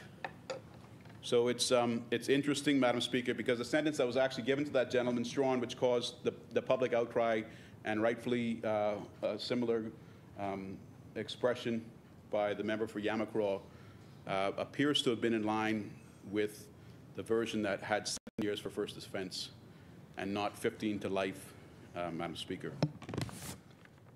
Madam Speaker, I have 7 minutes left, and before I just wrap up my comments on the bill, I found it interesting. There appears to be a continued conflict of interests, Madam Speaker, by this government, because at the online Facebook page, Office of the Prime Minister, there's a picture there from September 23rd, where our Prime Minister met, I think this must have been around the time of the recent visit to the United Nations, with the Highness Crown Prince of Kuwait.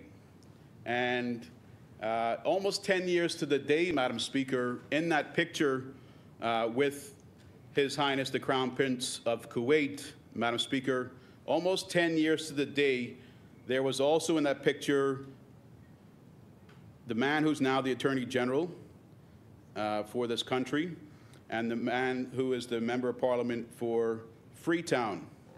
10 years ago, Madam Speaker, those same two individuals accompanied Perry Christie to visit Pope Francis at the Vatican. And now they're visiting with His Highness the Crown Prince of Kuwait in the United States, Madam Speaker. It's a very stark coincidence, and you can find this article about the visit with Pope Francis on the Tribune website, and there's a comment at the bottom, but the article reads, Pope Francis shakes hands with Prime Minister Perry Christie during a private audience at the Vatican this morning. During the discussions, mention was made of the theme of emigration and the contribution the Catholic Church may offer to the Bahamas population, especially in sectors of welfare and education.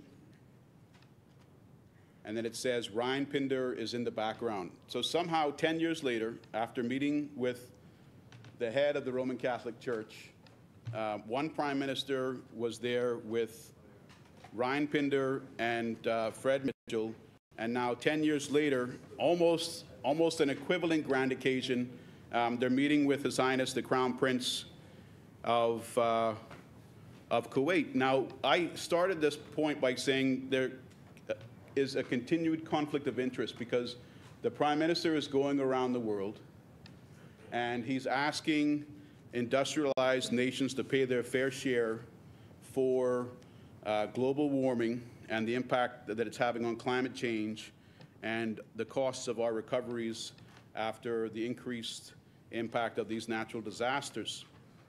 Yet the individual they were sitting with represents Kuwait, Madam Speaker, and Kuwait is one of the 5 largest oil-producing nations in the world, and the production of oil is one of the biggest contributors to the climate crisis. So on the one hand, the public at home is being told that we're taking the fight to the world in the best interest of the Bahamian people, yet on the other hand, we're seeing individuals from this government rubbing palms with highly influential people that are on the other side of this fight, and we don't even get a report from the Minister of Foreign Affairs as to how that meeting went. And what we find in the newspaper or in the Facebook post from the Office of the Prime Minister is that they were there and they spoke about the redevelopment of Potter's Key. You know, what's going on at Potter's Key that the High Crown Prince of Kuwait needs to be involved in? What we should be hearing is why one of the highest oil-producing nations in the world has not stemmed their output of oil production or has not committed funding to our country to assist with global climate reparations, Madam Speaker. There is, and then additionally now, in reading up on what actually happened, this is on the government site, reading up on what actually happened when the Prime Minister spoke at the UN Council, is that he was actually sort of leveraging the effort that he's made to date as being a voice for the region on this issue, a small developing nation, and that we would like to be given a position on a non-permanent position on the UN Security Council for the year 2032 to 2033. And just reading the write-up to me, I got a bit of an impression that we're leveraging the effort not to get climate change reparations, but to get a diplomatic post only for 1 year at a table with the big boys, Madam Speaker. So when do the Bahamian people win from all of these efforts? You know, we say we're fighting for the Bahamian people, but when we're rubbing palms with princes, all we're doing is talking about Potter's Key and taking photographs in gold chairs. There needs to be, Madam Speaker, a more concerted effort and a more truthful effort made by this administration on behalf of the people. Madam Speaker, as the member for the St. Anne's constituency, I am honored to be, together with my colleagues under Leader Michael C. Pintard, standing in support of today's bill, the veterinary medicine bill. And I will point out, Madam Speaker, because I have 10 seconds left, that there's only one other bill that's been tabled and completed the first reading on our agenda. No bills were tabled today. There were two bills when we arrived today. One is a bill for an act to regulate mineral prospecting, mining, and related matters. That's from the 1st of November 2023. And then this bill, which we're debating now, tabled by Honorable Michael Darville, a bill for an act to make provision for the registration and licensing of veterinarians. So what are we going to be doing next week? I know, Madam Speaker, you know. The rules of procedure tell us what we're going to be doing next week. We're going to have Opposition Day. We're going to get a lot of answers to the questions that are there. And I would recommend that this government, unless they're planning to take a holiday after we've just come back from a holiday, table something else that's in the public interest that needs attention. Thank you very much, Madam Speaker. Thank you, Honourable Member. The Chair recognizes the Honourable Member for Golden Gates. Madam Speaker, I move that the House does sit beyond the 7 o'clock hour. Thank you, Honourable Member. Is there a seconder? Thank you, Honourable Member. It has been moved and seconded that the business of this House proceed beyond the 7 p.m. hour. All that in favor will remain seated. Those opposed will stand. The motion is carried. The business of this House will proceed beyond the 7 p.m. hour. As many? The Chair recognizes the Honourable Member for Foxhill. I was trying to understand, what is the conflict between going to see the Pope and going to see the Crown Prince of Kuwait? I mean, he started off by saying there's a conflict of interest. Just trying to figure out what the conflict is. Thank you, Honourable Member. The conflict of interest is that we're attempting to get large industrialized nations to pay climate reparations because somehow we've just found out that we're in the middle of a hurricane path, and now the big nations, the industrial emitters, are responsible. That's been the platform of this honorable Prime Minister since he took office, Madam Speaker. Okay? So the conflict, Madam Speaker, is that we've made the public believe that we're interested in climate reparations, but there wasn't one comment in the news report on that meeting about the discussion of climate reparations, Madam Speaker. It was about Potter's Key redevelopment. So if I'm going to sit in front of the largest oil producer in the world, Madam Speaker, and I have an audience, I should seek, Madam Speaker, to discuss the topic that I've been talking to the world at large and telling the people I'm fighting for. There wasn't any evidence that that topic had been discussed or that there was a fight there, and the timing of that meeting coincided with the UN presentation, and the UN presentation was to appeal for a position on a non-permanent position on the 2032-2033 National Security Council. So what is our interest? Is our interest to get climate reparations, or is our interest to leverage the working climate reparations efforts now to just get a Security Council position? The chair recognizes the honourable member for South and Central Abaco. Thank you. I believe the good member from St. Anne's is misleading the public in a whole. The United States is the largest oil producer in the world, so is he referencing that we shouldn't speak to anybody from the United States while we're going out to the world and showing them that climate change is an effect to us small island states more than others? Thank you, honourable member. The chair recognizes the honourable member for Fox. Sorry, I was just seeking to clarify, because it started off with going to see the Pope and then going to see the Crown Prince. So I was trying to figure out what is the conflict. I mean, the Pope is the head of the largest Christian denomination in the world. I'm not sure the Crown Prince has any religious connection, so I was wondering whether, you know, somehow there's some conflict with maybe Islam or something, I don't know. But what happened is it's difficult to sort out all of this, unfortunately, in this forum.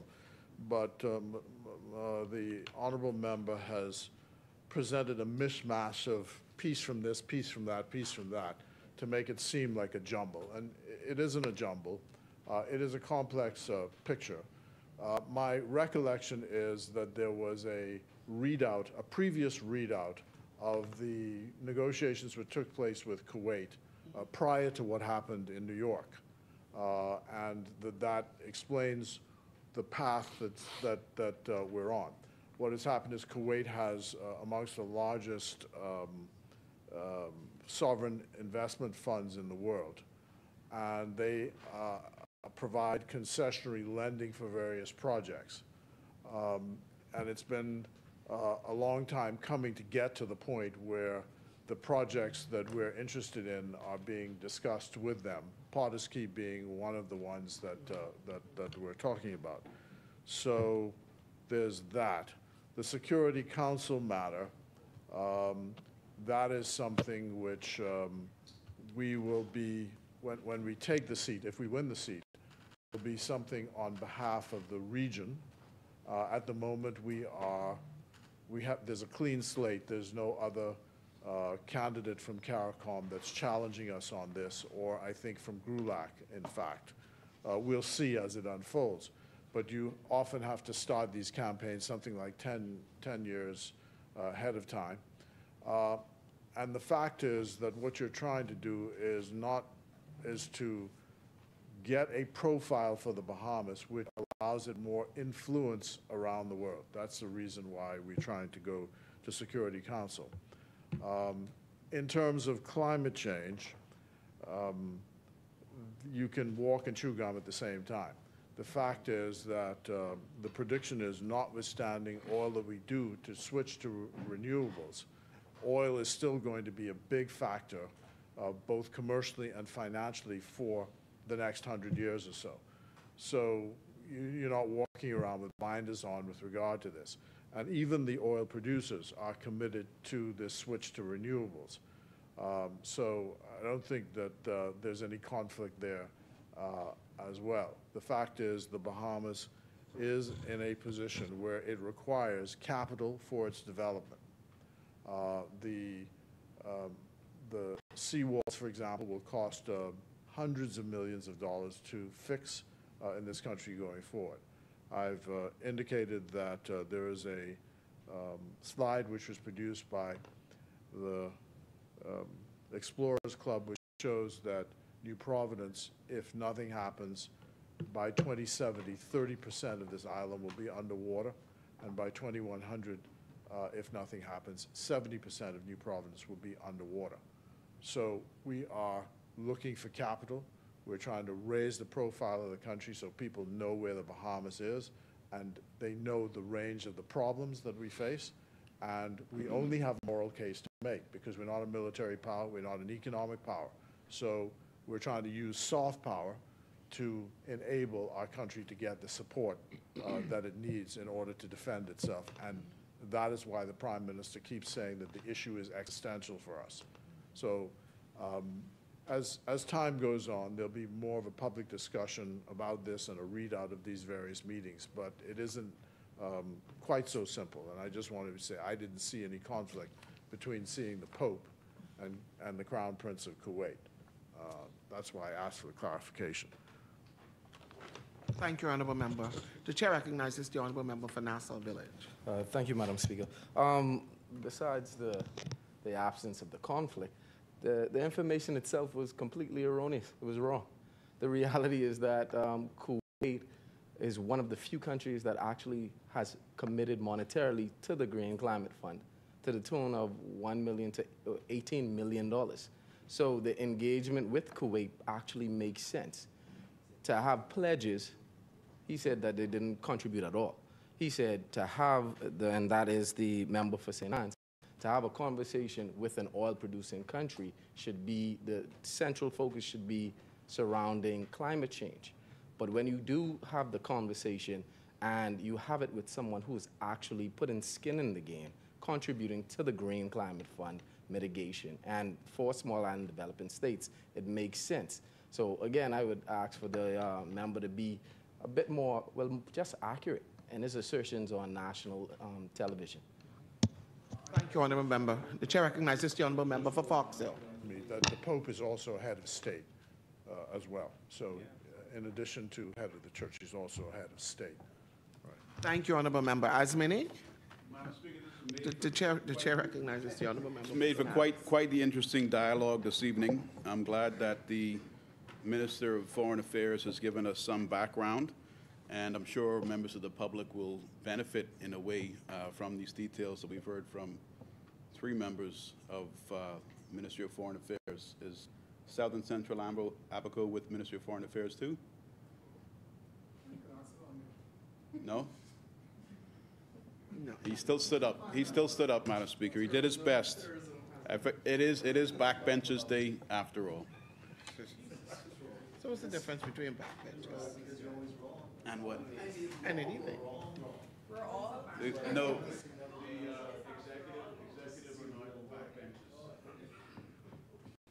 Oh, wow. Backbenchers is normally behind. That's where some of the more junior members come. So it's really the opposition. I see. So many government members that oh, my Lord.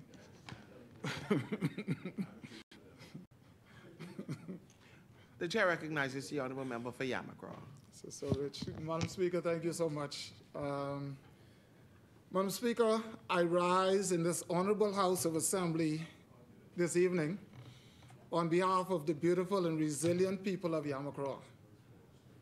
Our community is buzzing every other week with activities for young and older persons alike. And whether it's a farmer's market or farmers and crafts market or an event to celebrate a special occasion or cleaning or repairing areas that need attention or monthly meetings or walkabouts throughout the communities, we make our constituency buzz. And I want to thank the Yamacraw team who also engaged or helped me to execute a breakfast at the park at Elizabeth Estates, the basketball court, last Saturday. And we do have the Farmers and Craft Market this Saturday, but this is Cancer Awareness Month. And we also learned this morning that it's Youth Month, so we will get our youth involved heavily in some of the activities that we do for cancer this month so that they can coincide. And so our cancer awareness activity, a fun run walk, and also a health screening fair will be on the 19th of this month in honor of breast cancer. In 2008, I lost my mother to breast cancer on October 1st, which is the beginning of breast cancer, was yesterday. And so I would always take cancer awareness, especially breast cancer awareness month, very seriously because it's also, besides my professional obligation, it's very personal to me and my family. Madam Speaker, today as we wrap up this debate on this bill, and I intended to be very brief because I think that my colleagues did an excellent job of pretty much laying out the bill. But I cannot help to highlight what we all knew would be obvious. Madam Speaker, we would begin to debate a bill and the opposition would gloss over the bill and debate something else. The opposition has shown that by now they are not good at debating issues. One would assume that anyone who would practice debating the same issue for 3 years, however, should be good at it, which I don't think so, but I digress. Madam Speaker, despite the opposition rooting for our government to fail, we continue to stay focused on results. The Bahamian people sent us to this honorable place to make their lives better through legislation and sound decision-making, and we are doing just that. The results can be measured through the many landmark bills and amendments to bills and regulations brought and debated and passed in this House during this term. Our economy has grown tremendously since coming into office, and yet we recognize that there's much more to do. Our team remains strong and focused, despite the hecklers in the corner. Our team remains strong and focused on the same goals as set forth in our blueprint for change. Madam Speaker, we know that governance is a full-time job, Madam Speaker. The chair recognizes the honourable member for St. Barnabas. Thank you, Madam Speaker. Madam Speaker, just to be clear, the honourable member just stated that, what's the word he used about the economy? Has grown tremendously, Madam Speaker.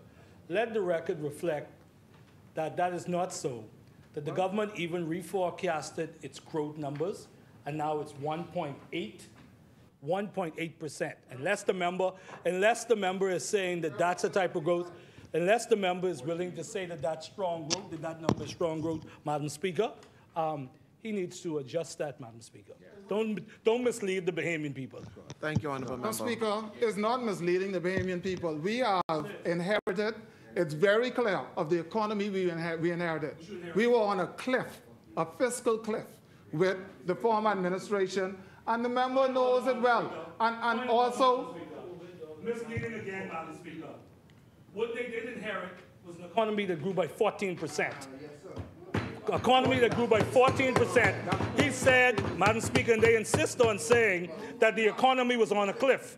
One time ago, Madam Speaker, they even said that the Bahamian economy was in a recession. So he is misleading the Bahamian public on both, Madam Speaker. The economy has not been robust. 1.8%, Madam Speaker. Less 1.1 is what you're forecasting. Here's where the debate tactics I alluded to earlier. Here's how it's done, and I'll go further into it so that you know. When something moved from or grew by 14%, one has to ask from where, because from 0 to 14% is still 14%. And so we are speaking about when we inherited this economy, when there were record levels of unemployment, when the economy was on a fiscal cliff, when we came in immediately afterwards, we were downgraded by agencies, and we have rebounded since then.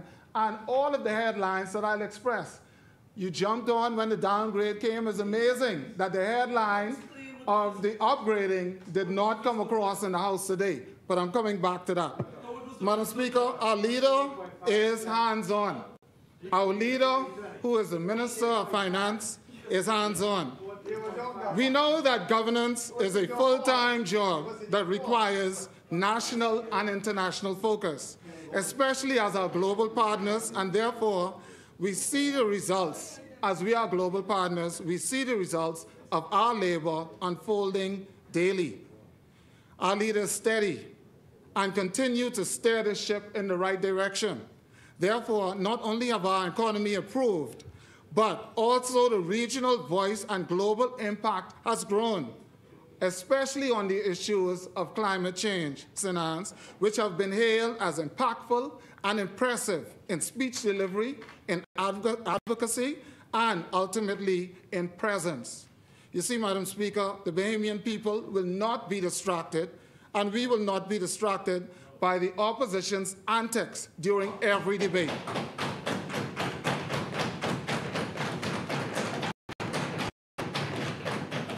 However, we know that we are on record, and so we will multitask on this too.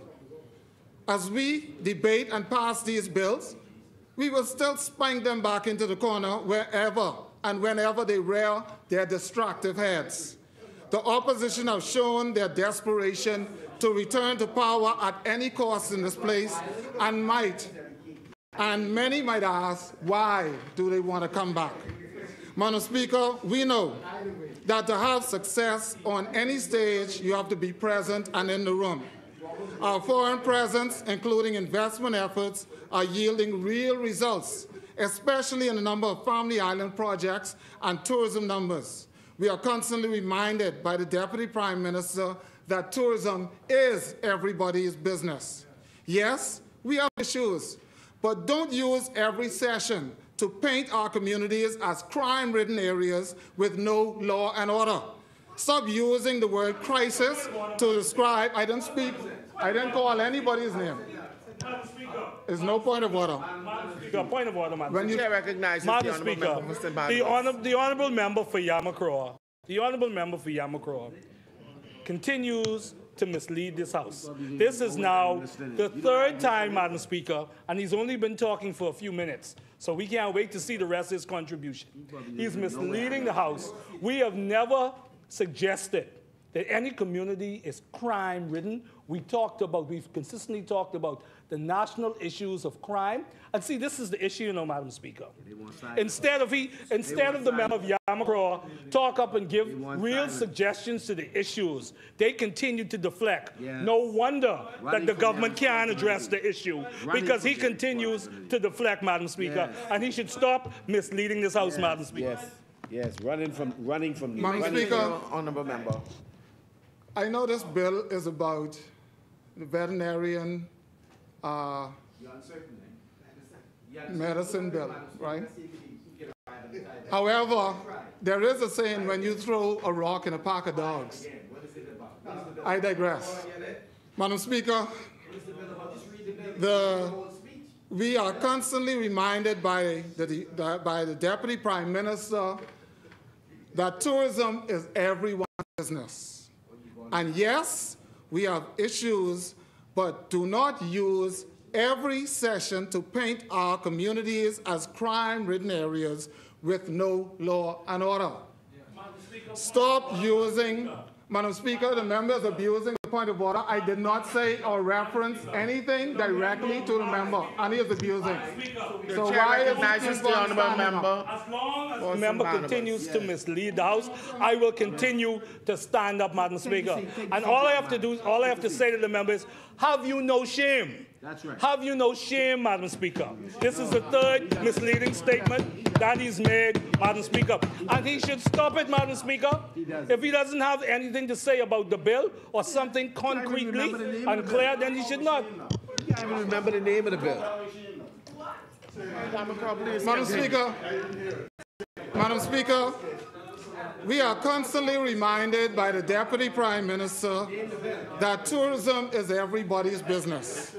Yes, we have issues, but don't use every session to paint our communities as crime-ridden areas with no law and order. Stop using the word crisis to describe the state of our country and our communities.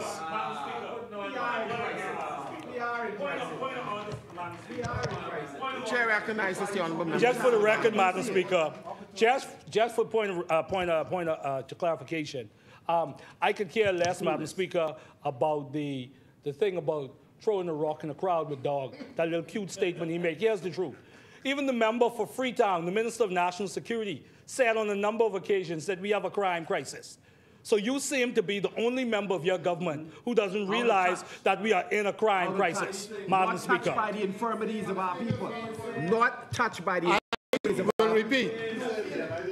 I will repeat, Madam Speaker, stop using the word crisis to describe the state of our country and communities. Madam Speaker, I draw reference to a number of articles, including one that St. Barnabas constantly sell that we are in a crisis, dated January 19, 2024, by the Nassau Guardian. And he spoke about the country being in a crime crisis. Madam Speaker, a crisis is defined as a condition of instability and danger, as in social, economic, political, or international affairs leading to a decisive change.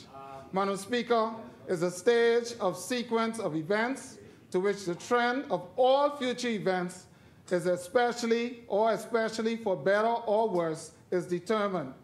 Okay, so in the case of us using crime crisis to describe our communities isn't showing that tourism is their business. Because the hypocrisy of it all, Madam Speaker, is that they talk up the fact that St. Barnabas continue to speak about the behavior that he so-called condemns about billboards, but he haven't expressed yet any kind of condemnation about plastering something more effective to the public and international community about the front page. As a matter of fact, they support the front page plastering of crime crisis in the Bahamas. And so it's hypocritical that you would condemn the practice of putting up billboards, but yet come in here where everyone can see you and say we have a crime crisis. Madam Speaker, but again, I digress. The chair recognizes Madam the Speaker, honourable member for I can go down the list. Madam Speaker, thank you. The member is off so bad. One, you're talking about the third estate, and you're talking about the media and the freedom of the press for them to print. So is he endorsing the free? Is he endorsing trying to suppress information and what the press decides to print versus billboards versus politicians going out and knocking up some plywood and putting the murder numbers on a billboard? Man, clearly he can't be serious. And he's talking about being on a cliff. He's on a cliff, Madam Speaker. Yeah. Madam Speaker, Monroe turns to judges as country faces crime crisis. That's your member's words. That's your member's words, so you're condemned by your own words, Madam Speaker. So while you're Googling, Google that. The article says crime crisis needs new leadership and calls for the resignation of the Minister of National Security. So you went on and on about the crime crisis. Now you want to run from it. If you condemn it, then stop doing it.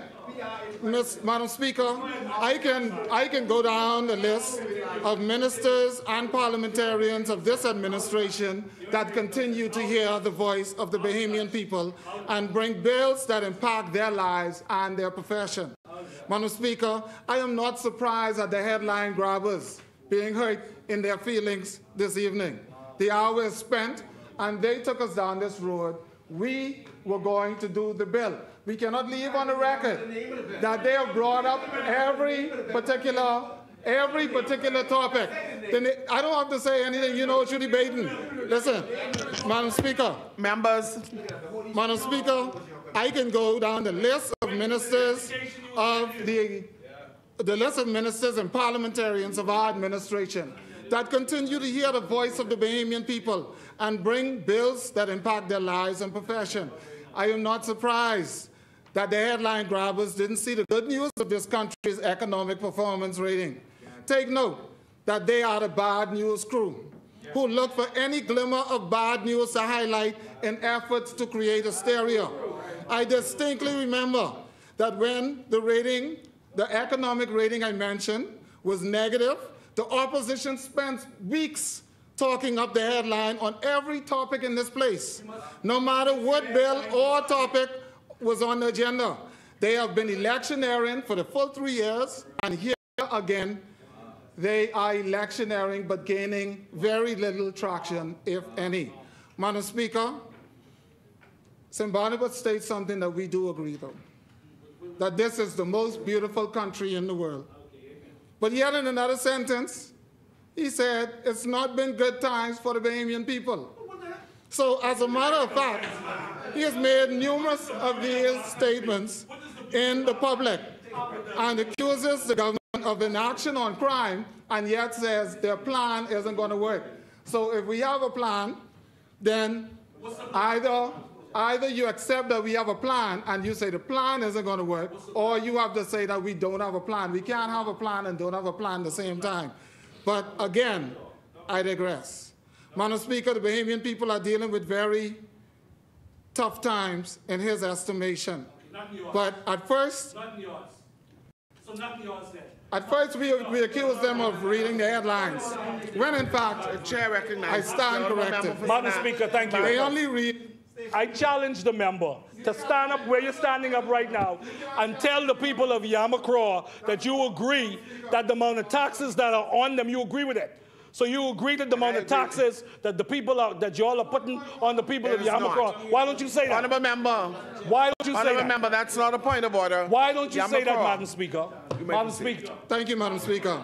Madam Speaker, at first we accused them of only reading the headlines, when in fact, I stand corrected. They only read the negative headlines, repeating doom and gloom and seeking every opportunity to brainwash people where they can. This is why they can't debate a single bill in this place, spending 20 to 25 minutes on negative talking points in this place before giving very little time to any bill that really impacts various sectors of society.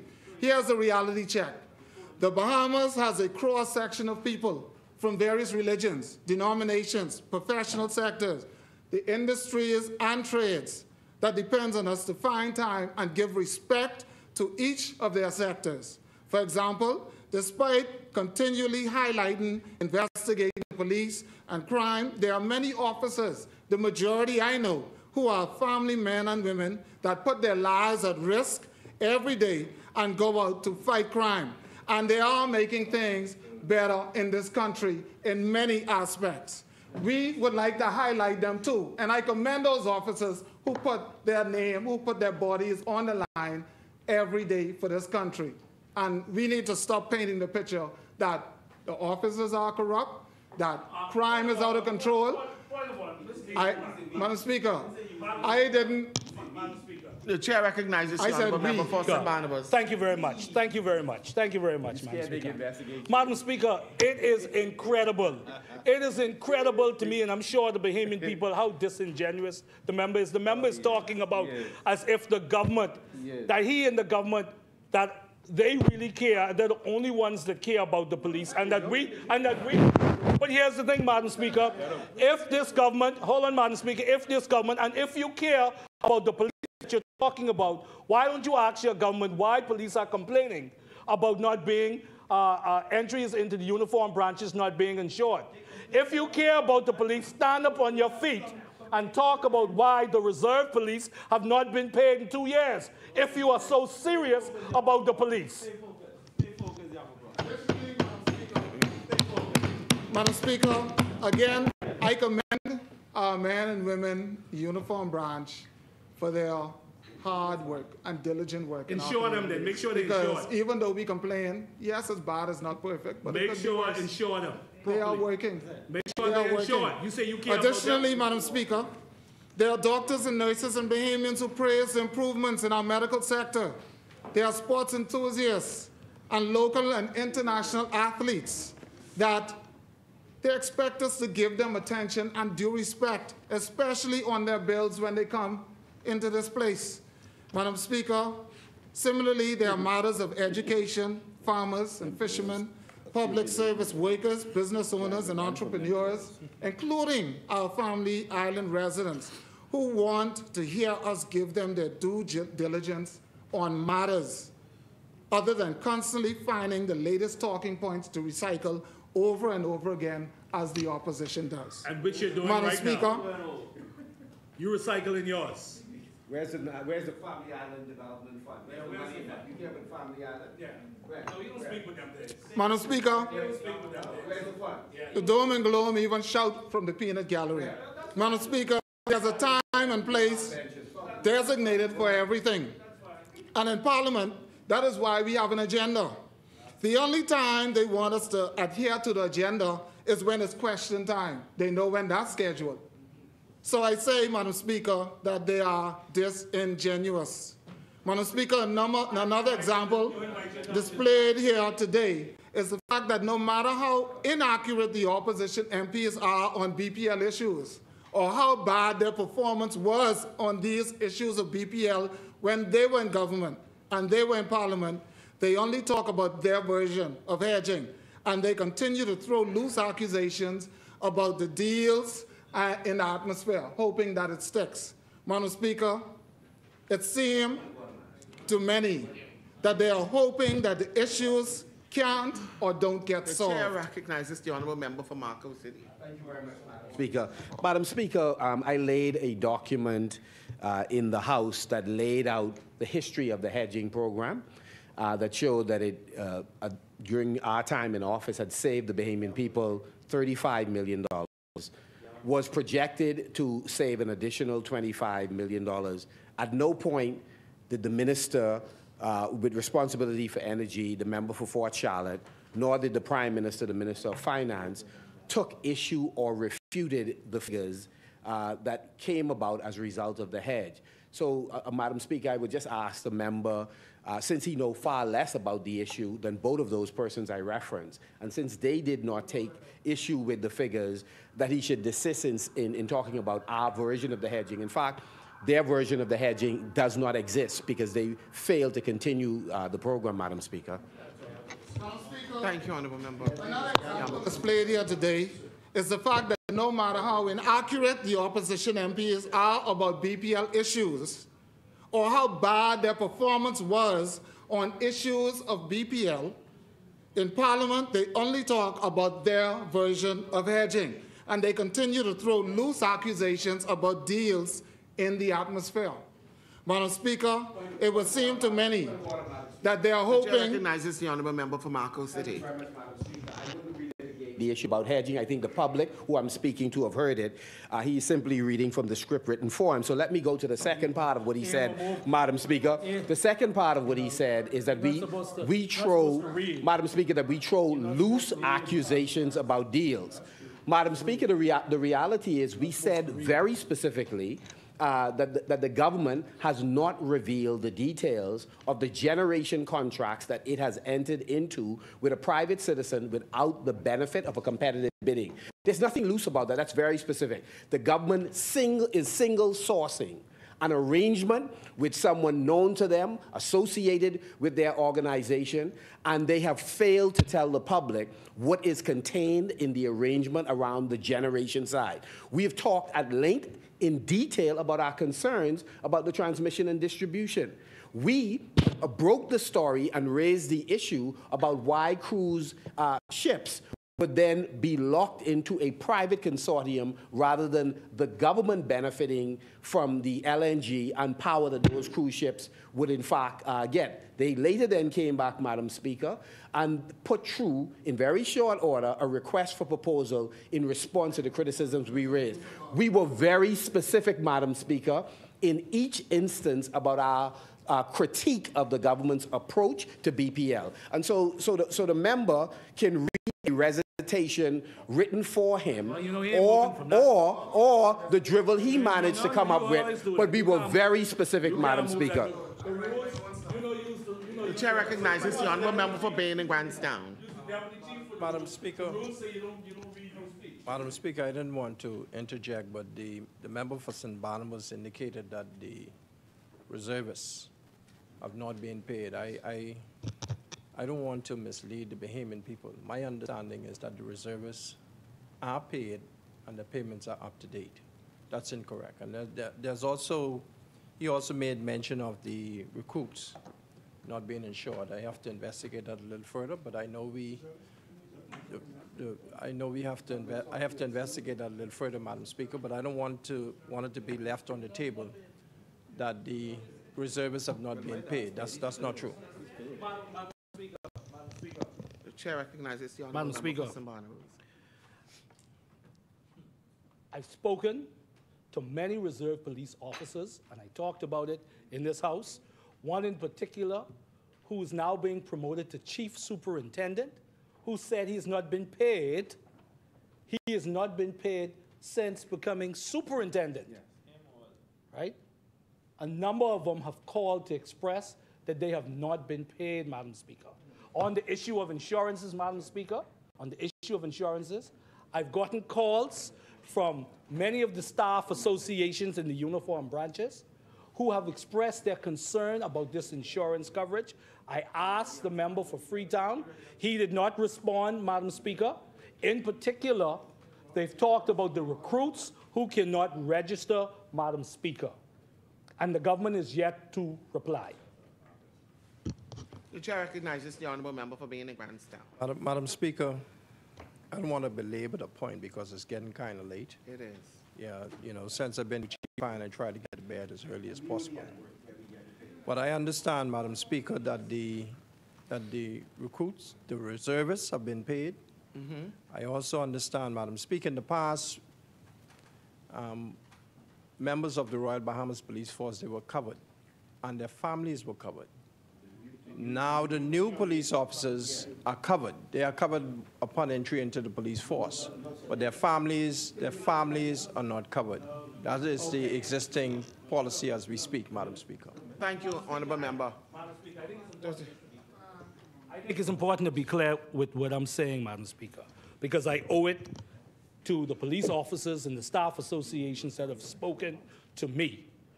Now, if in fact something has changed since then, I would be the first to stand here and say thank you. I stand to be corrected once the Minister of National Security says so.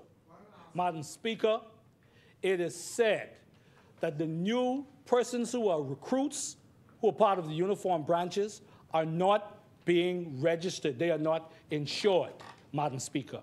We're not talking about the decision that was made by the government, okay, not to ensure the dependence of new recruits. We're not talking about that issue. We're talking about even those new recruits are not being covered when I was last told, Madam Speaker. Now, if something has changed since then, Madam Speaker, then we need to hear from the government. Thank you, honourable member. Yeah, McCoy, you may continue. Madam Speaker. Thank you, Boxell. I would not get weary. I would not get weary, Madam Speaker.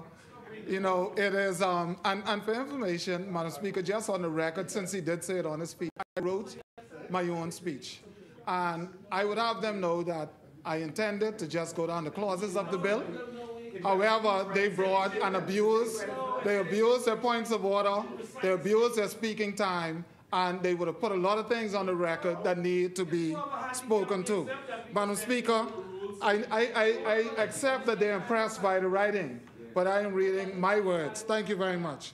Madam Speaker, It would seem to many that the opposition are hoping that our issues, especially at BPL, don't get solved because it kills one of their favorite talking points and further decreases their chances that they want so badly of becoming the government again. No reasonable person can question our government's seriousness about power issues in this country. We are fighting for Bahamians on multiple fronts. We have been firmly against the issues of electricity rate increase in Grand Bahama. We never flip-flop on the issue like some others. Madam Speaker, we are protecting Bahamian families because we know that tough times are here for some of them. Some of them are experiencing tough times even in their businesses. And the last thing people need right now is higher light bills. And so we're working to fix it. If they had fixed BPL, then they wouldn't be standing here touting anything that they did with BPL because it's not fixed. Madam Speaker, that's why we do not support any rate increase at this time in Grand Bahama. And we have been clear about that from the beginning. Madam Speaker, we are also committing long-term solutions. I recognize the honourable member for St. Barnabas. Thank you, Madam Speaker. Madam Speaker, this is one, if not the most misleading contribution that I've heard in recent times, and particularly, and sadly so, Madam Speaker, and sadly so, Madam Speaker, sadly so, Madam Speaker, sadly so from the member of Yamacraw. The member of Yamacraw continue to mislead this House on a number of issues, Madam Speaker. And we encourage the member to be honorable and stop misleading this House, Madam Speaker. Please stop. The member is abusing the points of order because I clearly said in my contribution that we are fighting for Bahamians on multiple fronts. I said we have been firmly against the electricity rate increase in Grand Bahama, and we have never flip-flopped on the issue like some others. I said we are protecting Bahamians and Bahamian families because we know it's tough times for many of them and some of their businesses. Madam Speaker, I said that the last thing Bahamians need during tough times is high electricity bills, and so we are working to fix it. Madam Speaker, we do not support the rate increase this time. We have been clear. Madam Speaker, we are also committed to long-term solutions to lower the cost of energy. The chair recognizes the honourable member for St. Barnabas. Madam Speaker, the member of Yamacraw's statement about Bahamians not wanting Bahamians to have these high electricity bills and they're working to lower them. He does not state the fact up front that it was your decision that caused it to go up, that caused it to increase in the first place, Madam Speaker. Caused it to increase in the first place, and so now he's talking about you bringing it down as if you didn't cause it to increase, Madam Speaker. Can't continue to fool and mislead the Bahamian people with this, Madam Speaker. This continues to be misleading, and it's not right. It's not right, Madam Speaker. Sorry. Point of order. Point of order. The chair recognizes the honourable member for Marcus City. Madam Speaker, the member for St. Barnabas rightly pointed out the government's contribution to the increase in the electricity rate through the hedge. But I want to be even more specific, Madam Speaker. I remind members of the House and the public that this government, in fact, requested an increase in electricity rate and went to ERCA and made the point that through the glide path, they would be able to attract resources. Again, it was under the pretense of paying off the $110 million the government illegally loaned to BPL. So, Madam Speaker, the government actually requested an increase in the electricity rate. So it is wrong for a member, Madam Speaker, to get on their feet and say that the government has done everything possible not to cause an increase in electricity when it made a very specific request, which they got. And then at the end, Madam Speaker, then at the end of the glide path, they then said, the government predicted that electricity rates would go down. So, Madam Speaker, not only did they raise a tremendous amount of money that never went to pay off the debt that they incurred with central government, the rates have not yet gone down for the people in St. Barnabas. And I want to remind the people in Yamacraw that the rates have not gone down because of the decision made by the government, aided and abetted by your member of parliament, who you should fire. Madam Speaker, obviously, again, I make reference to the fact that the opposition, they are misleading and they're taking my words out of context because it's hurting them. I will repeat what I said so that the public can decide when I said anything about glide path. I said we do not support rate increase at this time. We've been clear. We have never flip-flopped on this issue. We are committed to the long-term solution of lowering the cost of energy, Madam Speaker. Our goal is clean and affordable energy in the Bahamas. Hence, LNG, solar, and other clean energy sources. Our priority, and we're pushing forward with our plans in this issue, Madam Speaker, despite the hot air from the other side. Madam Speaker, the audacity of the former F&M government to now come in this place and speak about failed promises to labor, as it was said earlier, especially after refusing to meet with the unions in this country for the entire term and giving zero raises and benefits because they signed zero agreements. Madam Speaker, speaks volumes that their talk does not match up with their actions. Madam Speaker, there are thousands of Bahamians, public servants and workers that express their gratitude daily. The honourable member for St. Barnabas. Speaker. Madam Speaker, The Guardian, September 6, killing morale. The Bahamas Customs, Immigration and Allied Workers Union will file a trade dispute over the government's decision to contract individuals outside of the public service as customs and immigration officers, as well as re-engagement of retirees. On September 6, Madam Speaker, 41 unions threatened to pull labor. 41 unions threatened to pay. It's on your watch. So no matter how you try to spin it, after stern instructions, Madam Speaker, Madam Speaker, can I finish? Madam Speaker, honourable member, after stern instructions from President Obie Ferguson, the 41 affiliates of the Trade Union Congress will take action. So, Madam Speaker, as much as they like to brag about their relationship with union, the union said that you failed and you've not honored your agreements. That's what the union has to say. And as a former trade unionist, why don't you stand up and speak to that? The chair recognizes the honourable member for Golden Gates. Member of Parliament for St. Barnabas, he is the definition of disingenuous. The government, under their administration, didn't have time to even speak to the unions to talk about filing a trade dispute. They didn't have time to file trade disputes because they had to ask y'all to come and speak to them through the courts, like the member for Nassau Village alluded to. Y'all wouldn't even speak to them.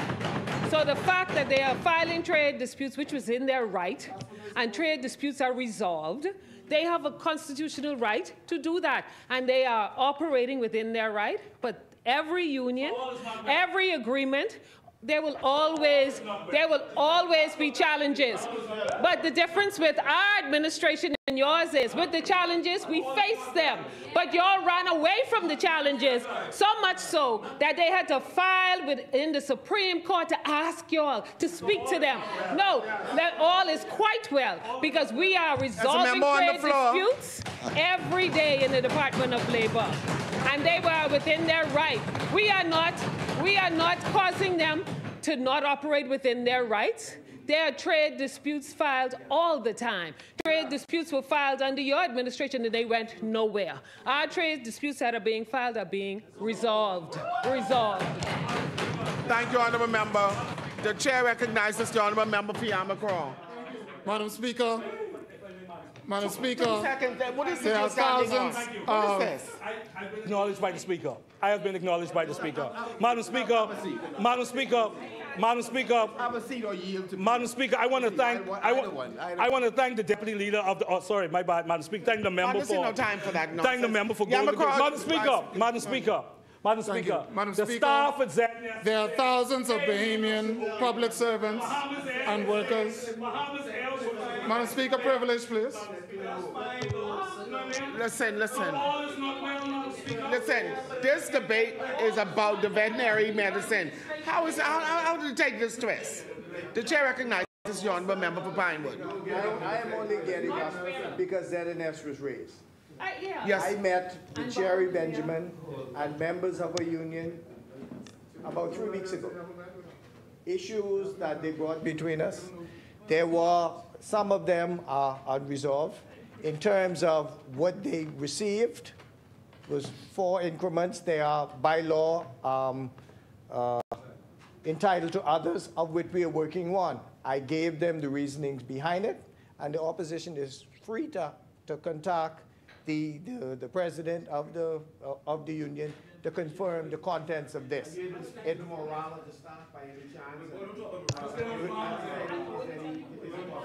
I was there about 3 weeks ago to look at the new sets, and nobody said anything to me. The chair recognizes the honorable member for Golden Gates. St. Barnabas is asking about Bahamas Air. Madam Speaker, I spoke to the chairman of Bahamas Air this morning, who agreed to meet with the union this morning, and they have met. The issues that are being touted by the union, I have a document to understand that they are not as they are stating. There is an agreement that was signed. The agreement is being honored. The employees of Bahamas Air will have better terms under the new agreement, and that is something that has been clearly documented for me. Also, between May and this morning, Bahamas Air has met with their union 13 times. That speaks volumes for how the government handles issues. From May of 2024 to this morning, there's been 13 meetings with AAAWU and the Bahamas Air. Thank you, honorable member. Yamakura. Thank you. Let's wrap it up. Madam Speaker, I will wrap up, and thank you for the opportunity, Madam Speaker. I just, like I said, reiterate that it would be so good if we could just come and debate the bills, but we are led to have the answer to these issues every time, the same talking points. And so what we do is try to, we stay focused, and we are staying focused, but we have to make sure that the mistruths and the deflections and the innuendos do not stay on the record unanswered. Madam Speaker, there are thousands of Bahamians. Because of our member from Golden Gates, there are thousands of Bahamians and public service workers who express their gratitude daily in the many, many raises and benefits given to them through the government negotiations that have happened in the last 3 years. Madam Speaker, the MP for Centerville and South and Central Eleuthera moved and seconded the bill since early this morning. Madam Speaker, they highlighted that the veterinarian medicine bill 2024 seeks to modernize vital sectors of the industry that impact health and wealth in this beautiful nation. Our speakers highlighted transformational changes in this sector because of this bill that impacts on professional diversity and standards. Madam Speaker, the Veterinarians Association and Animal Control Board is to be commended for work and advocacy. This bill, amongst other things, positively impacts Bahamian society, animal health, and veterinarian professionals. This bill entices college students seeking areas of study to now add the veterinarian profession and related services to their options in college. This bill is a step that helps to fight against animal issues like strays and the danger they pose, as pointed out earlier by a number of members, including Kalani.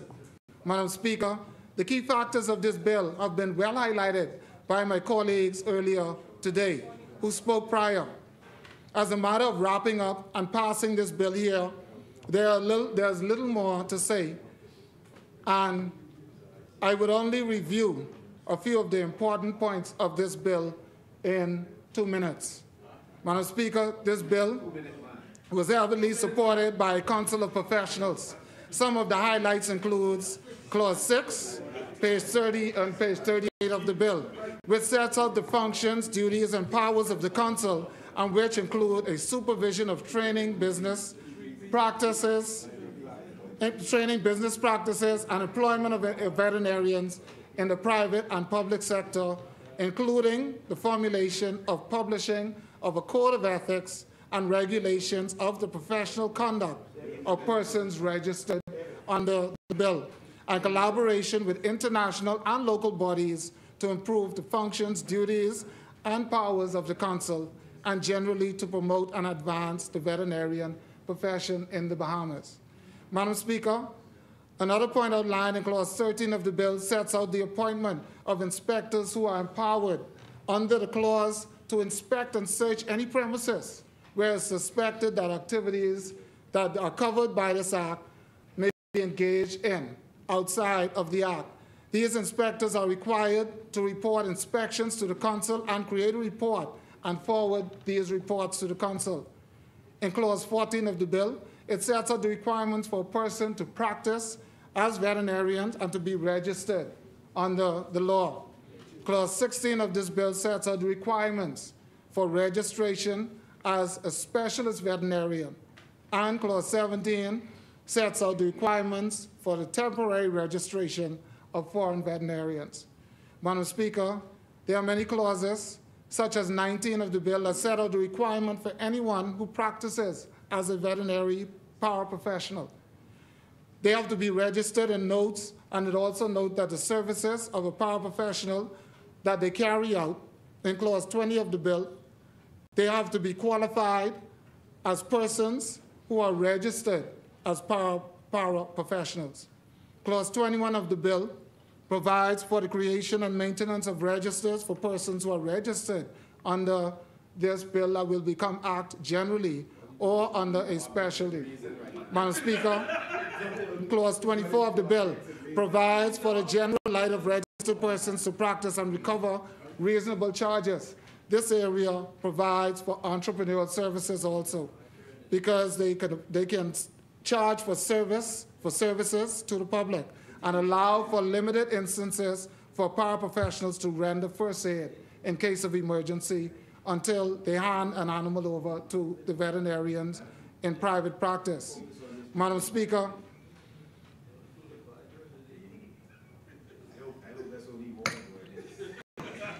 Clause 28 of the bill sets out the requirement to apply for licenses of registered persons who want to practice under the law. The far-reaching effects of this bill can lead us to paying close attention to our animals, domestic pets.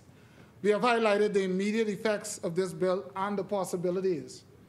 I commend the members of the Veterinary Association, the Ministry of Agriculture and Animal Control Unit, and other stakeholders for their diligence in seeing this bill through and joining us in this Parliament to be a part of history today.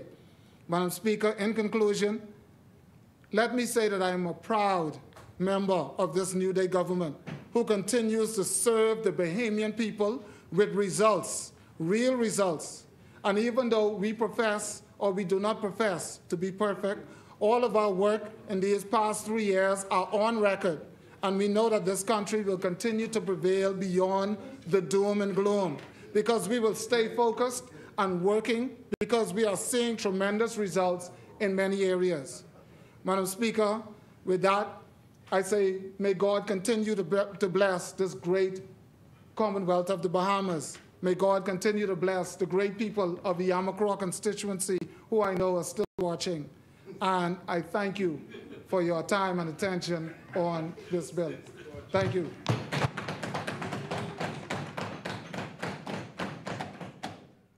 The Chair recognizes the honourable member. Madam Speaker, just one footnote to the debate, and in particular the wrap-up. I believe the member may have spoken about the bill for roughly 5 minutes and 38 seconds, having spoken for possibly more than an hour. So it is sheer hypocrisy to accuse the opposition of having a recitation of issues relevant to the Bahamian people and not sufficiently focused on individual bills when you manifested in your own, through you, Madam Speaker, where he manifested in his own discussion less than 6 minutes on a bill having spoken for over an hour. The Chair recognizes the honourable member for Yamacraw. Just to correct the member, and his timing is grossly off. The majority of the contribution to this bill tonight was the interruptions from the other side. And I timed myself when I created this. I spent 8 minutes maximum on the contributions that I answered everything that they mentioned today. And they interrupted for the rest of the time. So it's misleading for the member to speak on everybody's bill. He spoke interrupted on his bill. Both members spoke uninterrupted on their bill, on their contribution. They interrupted everybody on our contribution, and I hope the Bahamian people are watching because that is the truth in the matter. Thank you. It has been moved and seconded that the following bill be read a second time and committed. A bill for an act to make provision for the registration and licensing of veterinarians, the registration of veterinary paraprofessionals, the regulation of the practice of veterinary medicine and related purposes. As many are in favor will remain seated. Those opposed will stand. The motion is carried. Ordered that the bill be read for a second time and committed. To make provision for the registration and licensing of veterinarians, the registration of veterinary paraprofessionals, the regulation of the practice of veterinary medicine and related purposes. For the second reading? For the second readings, Madam Speaker. Madam Speaker, I move that the House do now resolve itself into the Committee of the Whole with the Deputy Speaker in the chair. Thank you, honourable members. It has been moved and seconded that the House do now resolve itself into the Committee of the Whole with the Deputy Speaker in the chair. As many are in favor will remain seated. Those opposed will stand. The motion is carried. The House will now resolve itself into the Committee of the Whole with the Deputy Speaker in the chair.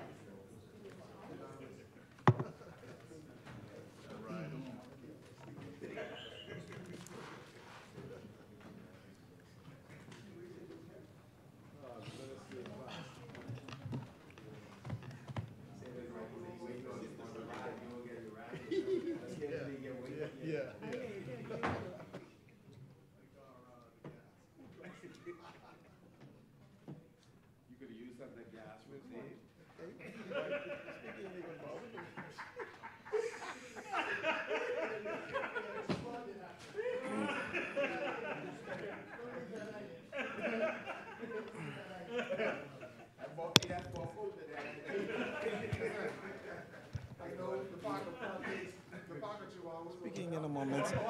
Committee of the Whole. Thank you, Mr. Deputy. Mr. Deputy, I move that the long title of the bill be agreed. Is there a second? We had a second. It has been moved and seconded that the long title of the bill be agreed. As many as are in favor will remain seated. Those opposed will stand. The motion is carried. The long title of the bill is agreed. Y'all want it, right? Mr. Deputy, I move that the short title of the bill be agreed. It has been moved and seconded that the short title of the bill be agreed. As many as are in favor will remain seated. Those opposed will stand. The motion is carried. The short title of the bill is agreed. Mr. Deputy, I move that clauses 1 through 48 of the bill be agreed. Is there a second? It has been moved and seconded that clauses 1 through 48 of the bill be agreed. As many as are in favor will remain seated. Those opposed will stand. The motion is carried. Clauses 1 through 48 is agreed. So Deputy, I move that schedules 1 through 6 be agreed. It has been moved and seconded that schedules 1 through 6? 1 through 6 of the bill be agreed. As many as are in favor will remain seated. Those opposed will stand. The motion is carried. Schedules 1 through 6 of the bill is agreed. So Deputy, I move that the bill in its entirety be agreed. It has been moved and seconded that the bill in its entirety be agreed. As many as are in favor will remain seated. Those opposed will stand. The motion is carried. The bill in its entirety is agreed. So Deputy, I now move that the Speaker take the chair. Is there a seconder? Second. It has been moved and seconded that the Speaker do now take the chair. As many as are in favor will remain seated. Those opposed will stand. The motion is carried. The Speaker will now take the chair.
You go upstairs.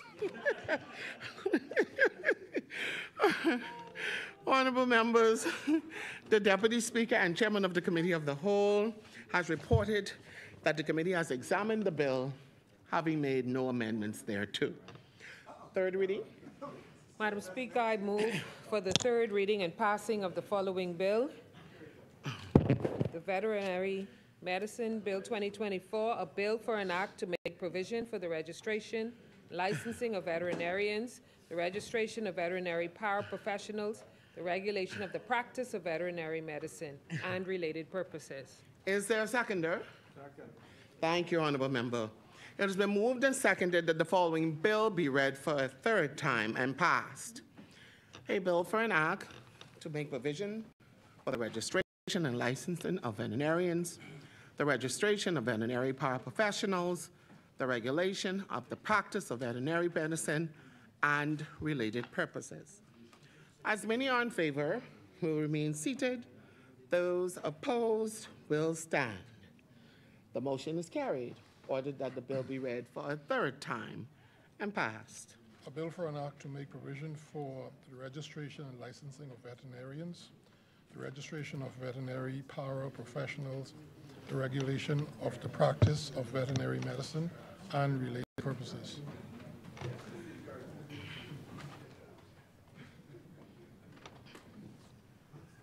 Ordered that this bill do now pass and the title thereof declared to be Veterinary Medicine Act 2024.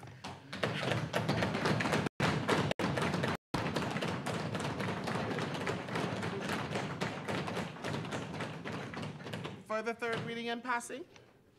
No further third readings, Madam Speaker. Thank you, Honorable Member. Ordered that the clerk to take the bill passed by this Honorable House today to the Honorable Senate for their concurrence. We will now revert back to the order of business. Consideration of Senate amendments, resolutions, member statements, nobody move, Appointment of select committees.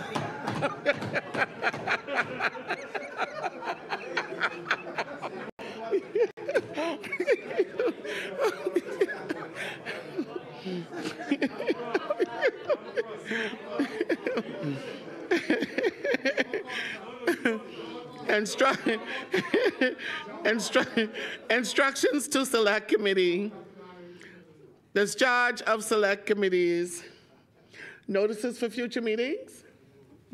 Madam Speaker, The chair recognizes the honorable member for Golden Gates. I rise to renew all matters in the name of the government. Thank you, honorable member. Sir Nance, you may move. Renew all notices in the name of the opposition, Madam Speaker. Thank you, honorable member. Adjournment. Yes, Madam Speaker, I move that the House at its rising do adjourn to 10 a.m. on October 16th. Thank you, honorable member. Is there a seconder? The House is sitting in the month of October, and the rules provide that when the House is sitting, the second Wednesday will always be question time, Madam Speaker. They're skipping over it. You know, this little you can come joke is not even funny. We have an order of business, Madam Speaker, that has one act on it and about 100 questions. This government is avoiding to their own embarrassment, Madam Speaker. Quiet. Thank you, Madam Speaker. I would ask that you invite the member of government business to reconsider and stay in line with the rule book, Madam Speaker. It's no time to take time off. It's question time. Thank you, honorable members. The chair recognizes the honorable member for Marco City. To the matter raised by the member for St. Anne's, in the event that the government is not prepared to make that adjustment, which we believe would be most inappropriate and send the wrong message, we ask, Madam Speaker, for your intervention that whatever day they reconvene, that they then be obliged to answer the questions that we have put on the record, Madam Speaker. So we appeal to you, Madam Speaker. Madam Speaker, at this time, I'm not ready to make that kind of intervention because the leader doesn't know what is the plan agenda of the government and moving forward. So I would have to wait and be updated, and then I can come back and make a ruling on something that for that magnitude per se.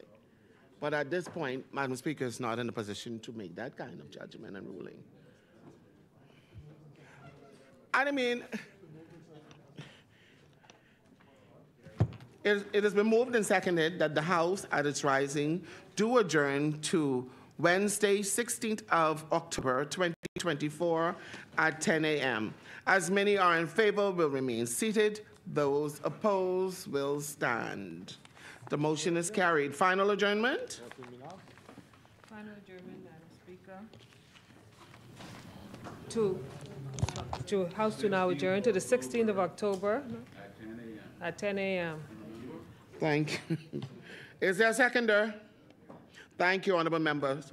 It has been moved and seconded that the House do now adjourn to Wednesday, 16th of October, 2024 at 10 a.m. As many are in favor, will remain seated. Those opposed will stand.